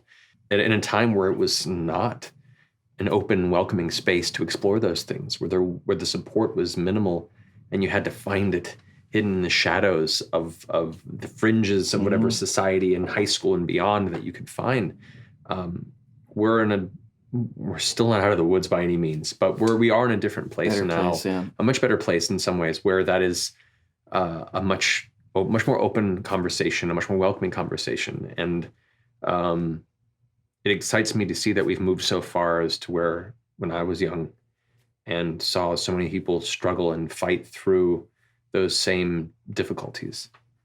It's really incredible to think that our little game has made some impact. But I also struggle with the idea of not wanting to mess that up. And to preserve it. And yeah, I'm super protective of it. And I'm a flawed person and I make mistakes and I I am a product of my environment and my age and my experiences. And I'm also learning and hoping to be better. And I just hope people can be forgiving when I do stumble. And I'm excited at the prospect of what this community has become. If I had had this community when I was younger, I can't tell you how much happier my childhood would have been. And I'm just somehow so excited and so proud of this community. And it's the community. Like, it is. Our game is our game. And we're friends and we play this. And, you know, we've fostered aspects of it and try and preserve aspects of it. And I'm glad that this game and this channel and everyone who's worked so hard here to put this together has been a beacon for many people and has been kind of a core element of it. But it's the community around it. It's all the critters and all the people that have come together to support each other, to be there for each other, to share in their mutual passions, to show excitement and support for all their successes, and then be there to guide them and help them up in their failures. The community of hundreds and thousands and, God, even consider millions of people that have expanded beyond this little game is incredible. And I can't take credit for that. That's you guys. That's all of you. And I just want to do right by what they're all creating.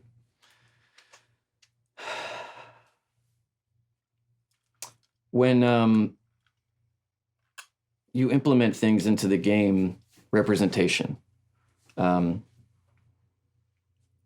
identity stuff, sexuality stuff, you in my opinion, you find a way to weave that stuff into the game in a way that it fits the narrative. It doesn't take away from anything. It adds more diversity to the NPCs, to the storyline, whatever it is. You know, I see people, very few, but I see people complain about that online and keep the politics out of the game, keep whatever out of the game, blah, blah, blah. Number one, it's your game. You can do whatever you want. But number two, I see you sowing those seeds in there as a way of telling people you're not alone. And I see people, oh, Jesus Christ.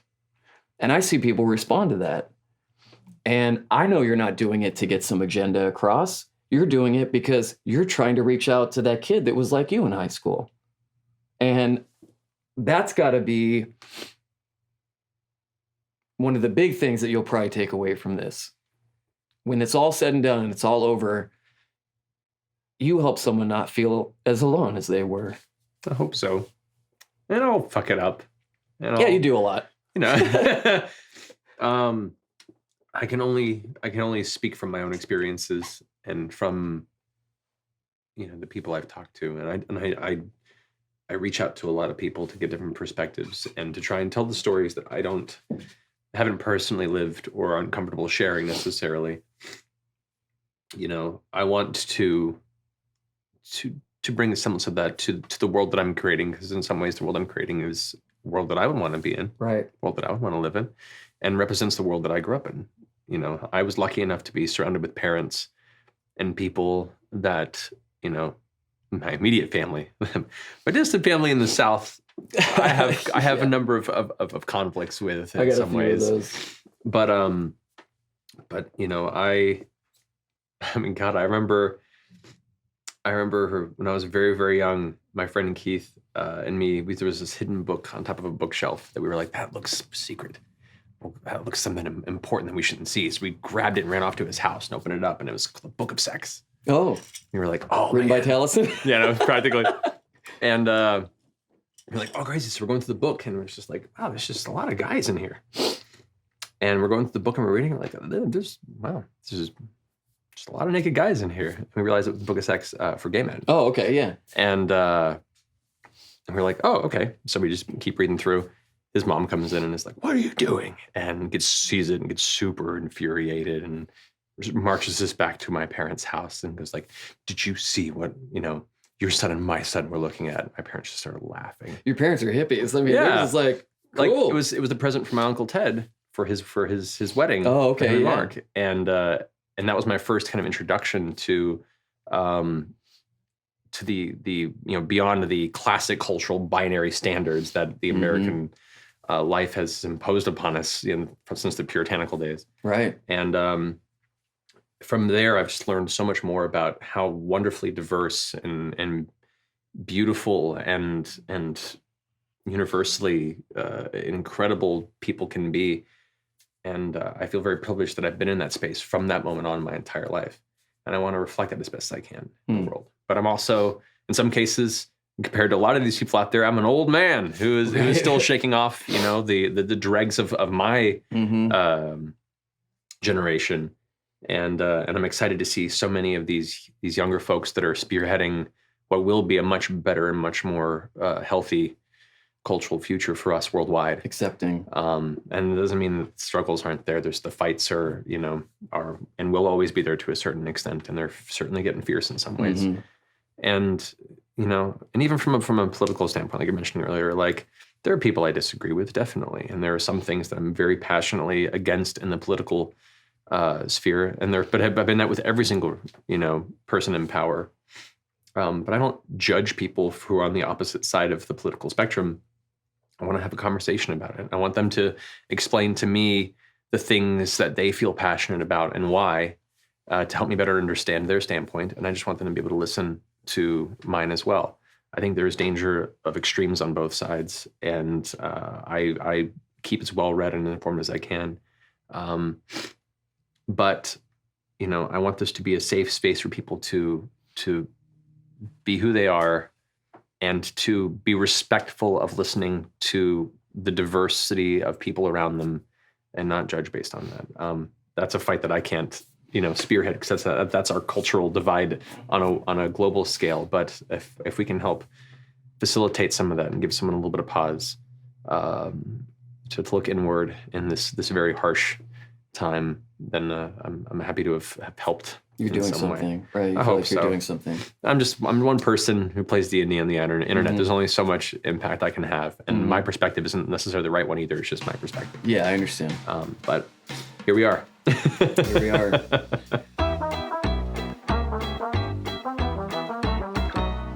It's Thursday night. The game's gone great. You're in the car on the way home. What goes through your mind on the good nights, on the nights where you feel like, yeah, that was it? The first thing I do is turn immersion and say, "Did you have fun?" Like every time. That's my first priority. I want to make sure the players had a good time. And we'll text afterward and make sure everyone had a good time. And then it's asking about what moments did you enjoy? Was there anything that you didn't like about the game? What are some of your ideas or theories of what's going on? It's like to hear how the players are either picking up on threads or misconstruing things, going the wrong direction. And then me and Mercer will go home and we'll be up for a few more hours because the energy and the adrenaline of the game. Right. Streamed or not, like when your game is done, you go home and you're just like wired thinking about everything that happened. And so we'll just sit there and talk about it, and she'll exclaim moments that she remembers, and we'll go on Twitter and look at fan art and fan reactions and stuff like that. And eventually we'll just kind of curl up in bed and go to sleep. That's the usual process for us. Yeah. Occasionally stopping by Taco Bell on the way home, right? If we haven't had time for dinner. Little Taco Bell therapy. Yeah, On the nights where maybe things don't go the way you wanted them to, or you feel like one of the players didn't enjoy it or had a bad experience, how different are those nights for you? What's going through your mind? Do you feel like you've let them down? Do you feel like I feel like if those moments happen, and they have happened in the past, it's about talking about it. I'll ask and be like, hey, what's on your mind? What has you worried about this, or what bothered you about this scenario? You're my friend first. Ultimately, exactly. Yeah. Before a player, you're my friend. I care about your experience. Exactly. And so I would ask them directly, what bothered you about this circumstance, this interaction, this resolution, and if it's something that they only have some of the information of, and there was a purpose to these things, and it got construed a certain way, then I might be reassuring, be like, well, if you trust in me, know that the direction this is going will end up being ultimately something you really appreciate. If it's something that they're really like, I didn't like that at all, I'll be like, I'm really sorry, I didn't understand that. I now know that boundary or that scenario that you're not happy with, and I will consider that in how I adjust the narrative going forward, because ultimately I'm still wanting this to be fun for my friends. The more you get to learn your players, the more you get to learn the table that you're playing at, the less you have to make those adjustments. But in the early days, especially if it's a new game with new players, that's part of the process, is feeling each other out and finding out, what works and what really excites and inspires the players at the table.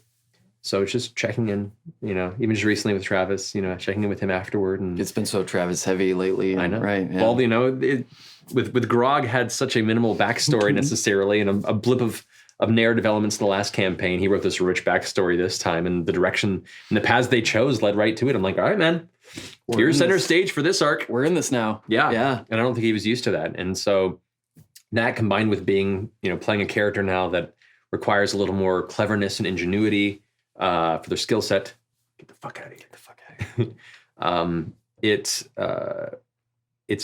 brought its own challenges for him too. And it's easy for a player to get frustrated when they feel like they're not playing optimally or they're making mistakes. But that's what people do. I'm sure it's the same for you on the other side of the screen. I make mistakes all the time. Yeah. But part of being a dungeon master is to not show that. It's obfuscating the mistakes you make. Unless they're really big, in which case you own up to it and try and course correct. But yeah, engaging with him is a good example of me checking in with the players. And if I feel something's off, being, what's going on? Why? Explain this to me. Right. Try and assure them that maybe they misunderstood the scenario, or if it just was not something that they're comfortable with, then assuring them that you will find a way to correct it in the future. Right. I want to go back and touch on something that you mentioned earlier, because it's something you've talked about before, and it's something I know a lot of people struggle with, and that's imposter syndrome. One of my favorite writers, someone that you admire as well, David Milch, has said that something that he has struggled with throughout his career, and that the way that he deals with it is he channels that imposterhood into storytelling as a way of him to go, this may be the day they find out that I don't know what I'm doing. So instead, I'm just going to write good stories. I'm just going to tell good stories because I know that that's something that I can be confident in and stand behind. How do you combat that sense of imposter syndrome? Oh, man. I am still working on it. Right. It's a process. It's a process. I've lived life with its challenges, but there are so many people out there that from my perspective have endured far harsher realities, have far more skill and talent than I have, and deserve what I have accomplished far more than I do. That's just my perspective. And it's hard to consolidate the idea of like, why should I be here when so many good people suffer? And is that fair? And that's not my choice to make. And it's not easy. But, here I am amongst my peers, all, very talented people, all good people. And I just perpetually having to work towards getting past the internal idea that, are they all lying to me? Do all these game companies that hire me as an actor, are they waiting for me to fuck up so they can replace you, replace me or show me how I've not belonged this entire time? I see comments on the internet about the work that I do and the show, and that just, in a weird fucked up pushing a bruise kind of way, sometimes I'll seek out to reinforce that voice in the back of my head that says, see, you aren't worth anything.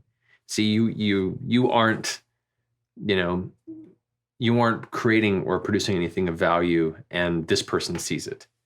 Thankfully, I've learned through the years to minimize that and acknowledge that is just, for the most part of that psychological problem that I work through, but it's there. And the comments that often, the comments you see that end up hurting aren't the ones that you don't believe about yourself. It's the ones that you are already insecure about, and then someone points that thing out that hurts so much worse than if someone said like, Matt's hair isn't very glorious. You could see one of those comments and there's 50,000 that say it is. But the second that someone says, I don't like this thing, or he messed this up, or whatever, and if you're already feeling insecure about that, it hits home even harder. And it resonates louder than 100 positive comments. And it sucks. And it's not fair to the people that are so gracious, loving, and putting all this forward. But issues with mental health aren't fair. It's not an even. It's a lottery. Yeah, it really is. And that doesn't mean I don't appreciate the positivity and the comments that I get. That helps me get through the harder of days definitely. But by nature of me not feeling like I deserve the things that I've accomplished, that I don't belong amongst all of these great people, that I don't believe that I'm deserving of the attention and the platform that I've been put upon, that is just my journey to figure out and reconcile and acknowledge that is, very much an incorrect and unfortunate voice that lives within me. And I just have to learn to tune it out and prove it wrong. And that may be a journey I go on my whole life, but I'm here for it. I'm willing to saddle up and seeing the good of this community and that all these people around me, all these very talented people, even in this, room, making all these productions of passion possible. That helps me think that all those voices of dissent are inconsequential. But it's not easy. I understand. Being on a stage and having people that I once was, in line in costume asking questions, like I look at that and I see where I came from and see that I'm still that person and I never changed. And they ask me for guidance and for inspiration and I help them however I can with the experience and the knowledge I have. But in the back of my head, I'm like, do I have a right to give you any information when I'm still you? When I'm, in many ways still figuring my shit out. But yeah, it's a weird thing to have a voice with every accomplishment you make creep in and whisper perpetually in your ear that everyone's going to find out that you have no idea what you're doing and that you faked your way here. And as soon as they do, the security's going to show up and haul you away and they'll never talk about you again. And you have to be okay with that. That happened my first session on the Thundercats reboot back in 2011. 2011, yeah. I've had one and a half of these. I understand. It was my first major Western animation project I'd ever booked. And growing up with Thundercats at a very young age, I was super excited to be a part of it. And I walk into that studio, my first time in the lot of Warner Brothers, and it's Will Friedle, who became such a close friend. But at the time, I was like, I grew up watching Young Boy Meets World. It was Kevin Michael Richardson, who had been a voice of so many characters I loved and adored. It was D. Bradley Baker, and it was all these people that I admired. And then directing it behind the glass was Andre Romano, who was the director of my entire life. Yes. And I met her at your wedding, and I'm sorry, but that was the highlight of your wedding. No, to be fair, there's no blame whatsoever on that. Okay, I'm happy. But yeah, but I remember being so blown away that this was happening, and in the moment I became self-aware that I was in the middle of all this, I immediately became extremely scared that I don't belong here, and they're going to figure that out real soon. And I'm waiting for security to come in and be like, we're so sorry. We need to escort him off the premises. We need a professional to come in. And my nerves came through on that. I talked with Dan Norton, who was the art director on the project afterward, but about 4 episodes into that project, they were considering recasting me because my performance was a little shaky because I was so... You were rattled by that fear. I was so caught in myself and so caught with the nerves and the worry that I don't know what I'm doing. How did I stumble into this? I'm going to let everyone down. That affected my performance. But I remember it was Andrea took me aside and had a conversation and said, like, hey, stay after this session. We're going to go over some of the lines in the previous sessions together, and I want you to not have anybody else in the room and calm down. And she was so sweet and so wonderful and guided me through that. And it was a combination of her being so positive and Will Friedel, meeting him at lunch. And he was so supportive. And to have somebody that had grown up with such a career and that was doing such incredible work to kind of take me under his arm and be like, hey man, you belong here with the rest of us. That it helped me kind of pull out of that spiral. And we managed to pick up from there and make it all work out for what they were looking for. But that was a very strong point in my life where I realized that voice almost sabotaged a very important part of my life, my career. And so I've had to keep that at bay at times. Right. I mean, you have to, or you will seize up and not be able to do it, because that's what fear does, and anxiety. Yeah. What's the truth you tell yourself in those moments of doubt so you keep going? Or do you rely on people outside to give you that encouragement to try and keep going? For me, it's more relying on other people, because when the crux of imposter syndrome is a sense of not feeling worthy of where you are and what you've done, it takes being able to look around at the people that support you, the structure of friends and family that are around you and help you tell you otherwise, to remind you that it is just a voice, that isn't the truth. That doesn't make you go away by any means. But to me, that's been kind of a solace I've been able to take in looking towards, Marisha, looking towards my friends, looking towards my family, looking towards my community. And that's pulled me out of those moments of self-doubt and unintentional sabotage, because that happens. It's real. It's real. You can talk your way into and out of, and think your way into and out of a lot of stuff. Yeah. If you're not careful. Oh man. And that's especially in a creative space. It's one thing to have a body of work that is tangible by numbers and an actual physical representation of the amount of effort you put into a career.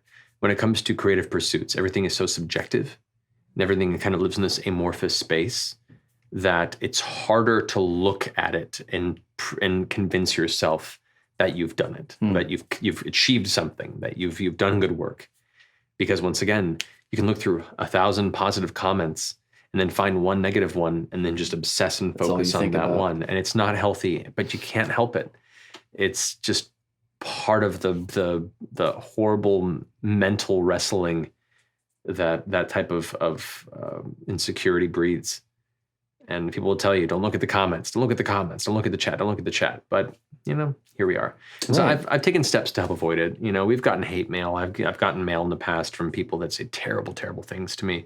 So I've taken steps to put filters in my mail to make sure that anything that includes certain keywords or emails or things will just go straight to my trash and stuff like that. And that's helped a lot. But yeah, I'm still a quivering, insecure creative here in a very unsure space, and just hoping to do right.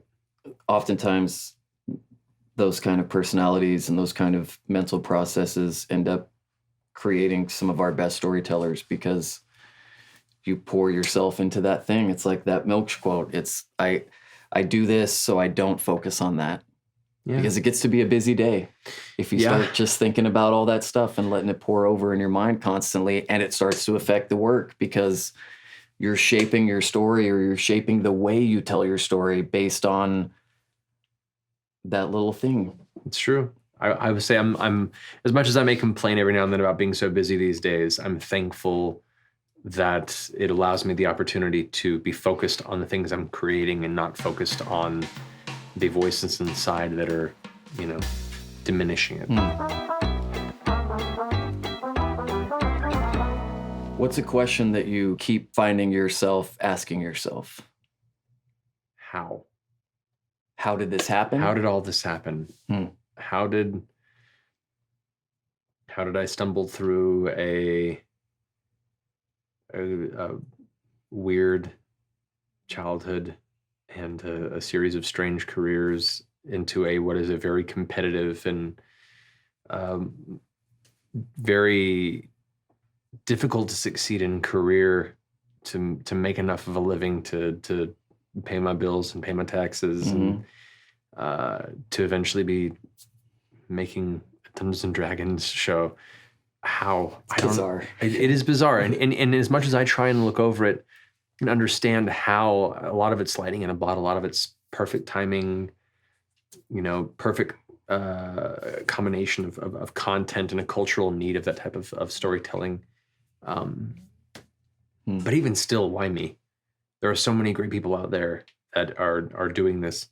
There are so many wonderful people I've met in this industry who are doing their own streams and are doing their own games and are doing their own books and their own stories and their own forms of expression for other people in a community to consume and be a part of. And I am just blown away that somehow I stumbled into this light. I'm very thankful. And because of that awareness, I am going to do everything I can to make people proud. Yeah. To make it the best I can while I have this moment. And I'm fully aware and fully expecting that tomorrow it's all going to go away. That's been a perpetual perspective on my career as an actor, on whatever this weird phenomenon of Critical Role is. I enjoy what we're doing right now because tomorrow it could all just go away. It's weird, but it's how it is. If it did all go away, are you proud of how it's gone? Very, very. I could step away from this right now and spend the rest of my life thankful that I've had this opportunity and that I've, with me and my friends and all these great people I've had the chance to work with to create a space that in some way, shape, or form helped, a few people through some dark times. Yeah, I'm super proud of all this, and I would have no shame and no sadness about it going away.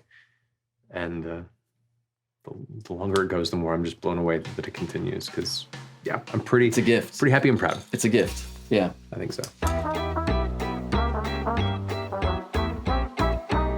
We've been friends for a while. Obviously, working a lot closer the last couple of years since I started working with you guys. But a lot of people ask me about you. You are so open, and you're someone who is an empath, if I've ever seen the definition of the term fleshed out in a good way. Yeah. When I hear you talk about someone else deserves this and they should be, they're more qualified, or I want them to have their moment in the thing, to me, that's coming from a place of empathy. It's part of the imposter syndrome thing, but I also see a deep empathy in you. And I struggle with how to describe you to people, but I typically will describe you as a lighthouse and say, regardless of the weather, you always need one. It's something that draws people and says, here is where the safe place is. And when we talk about legacy, what does that term mean to you? When all this is said and done, not Critical Role, but, your career path, your trajectory, when, it's not so much about how you want to be remembered, but what kind of legacy do you want to leave? What are the pillars of the legacy you want to leave behind? That's a really interesting question. I hope that any of those kids that grew up unhappy with themselves, unsure of themselves, trying to find some reason to stick around, if my stories, if my work can somehow help them through those dark patches, that's more than I could have ever hoped. On a broad legacy standpoint, I'd like to provide safe spaces and safe stories for people to create. I don't want to create something to be consumed. I want to create something that invites and inspires people to carry that chain of creation.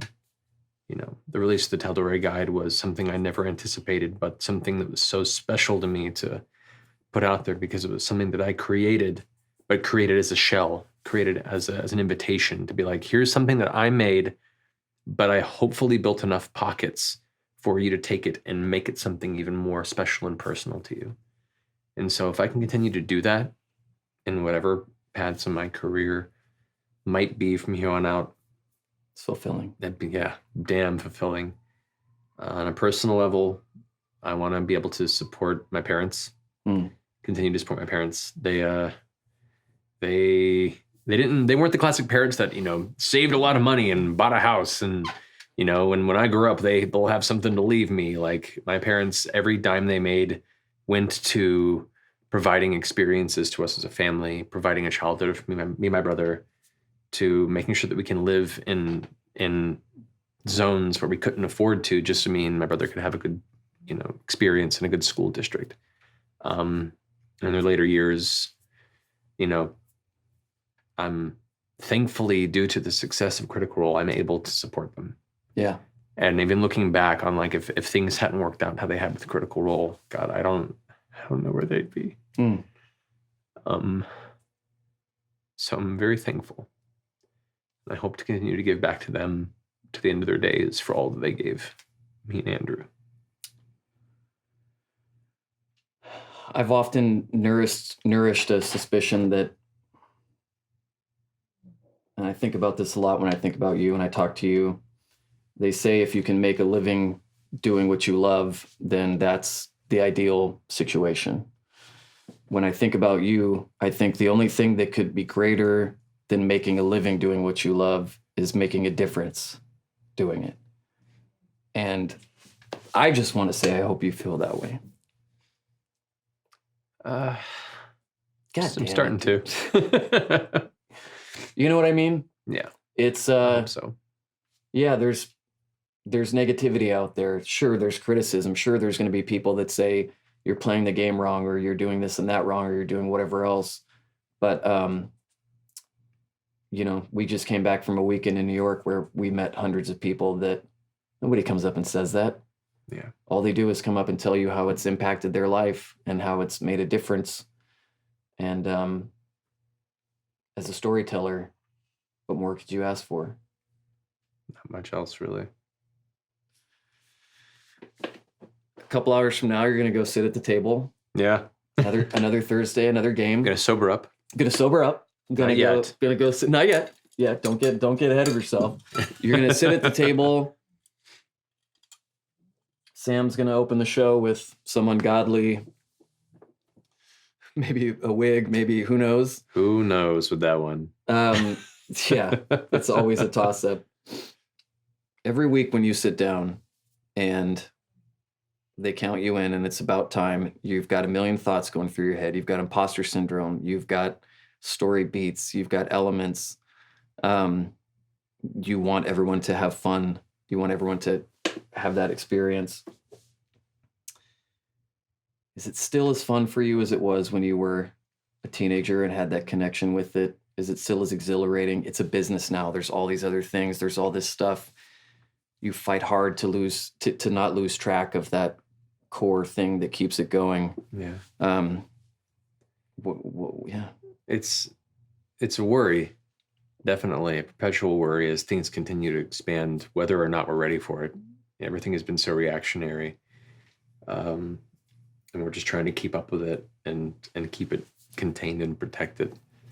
I worry about that.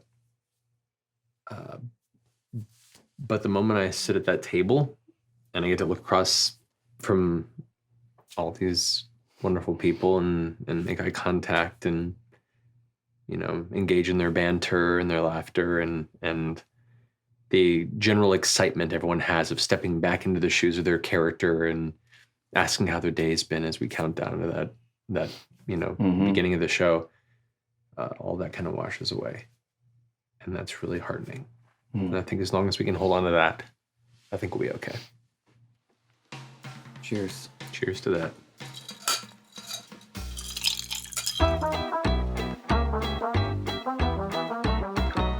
What's the longest your hair's ever been? Oh, down to here. Like mid-back. For real? Yeah. How old? That would have been mid-high school. That must have taken a long time to really like. Oh yeah, I just ponytailed it. I looked like a Miami drug dealer. Really? Yeah, I was not positive. You did wear a lot of tropical clothing when you were younger. There was a lot of. Yeah, man, I was Florida and you had trying to shrug off Florida. Shirts. Yeah, because I think was it Liam's one shot where he had you in that This sort of back. I was in a the day looker outfit. through the ages, man. I looked like a series of Martin Short characters through most of my childhood. It was something. Have you ever shaved your head? Oh God, no. Really? I lose my power. What's the short? Oh wow, that's It's a Samson thing, man. It is. Just Yeah. saying. What if all of a sudden you shave your head, you get behind that DM screen, you can't remember any of the rules? That would not surprise me at all. Connection Would not surprise me at all. What's the shortest it's ever been? The shortest it's ever been, I think, I've had it on the show. I think it was a few years ago. I had somebody cut it super short. I remember that. And so that was the shortest it's been. Yeah, I've hobbled through life. But I remember, even as a kid, it was at least bushy. Huh. I'm sure the shortest it's ever been was shortly after birth, but I don't remember those years too much. You'd probably not. Necessarily. I hope not. No, not really. Oh man, that'd be a little weird. It would be. Taliesin always tells me he remembers every moment of the 9 months in the womb. Well, he would. He would. Well, to be fair, they had just invented childbirth at the time, so it's important to hold on to those details over time. Yep. Plus the blood sacrifice that went into conceiving him in the first place. I love you, dude. Thank you. Love you too, buddy. Cheers again. Cheers again. Should we finish these? I shouldn't, but sure. Okay.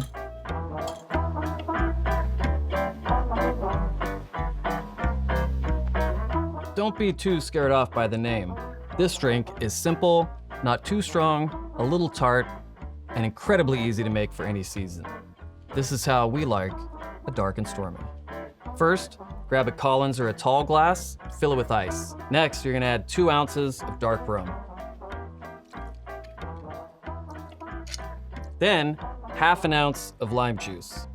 After that, fill it up with your ginger beer, about 3 to 5 ounces usually, depending on the glass, and stir with your cocktail spoon. Garnish with a lime wedge. You're ready to drink like a dungeon master.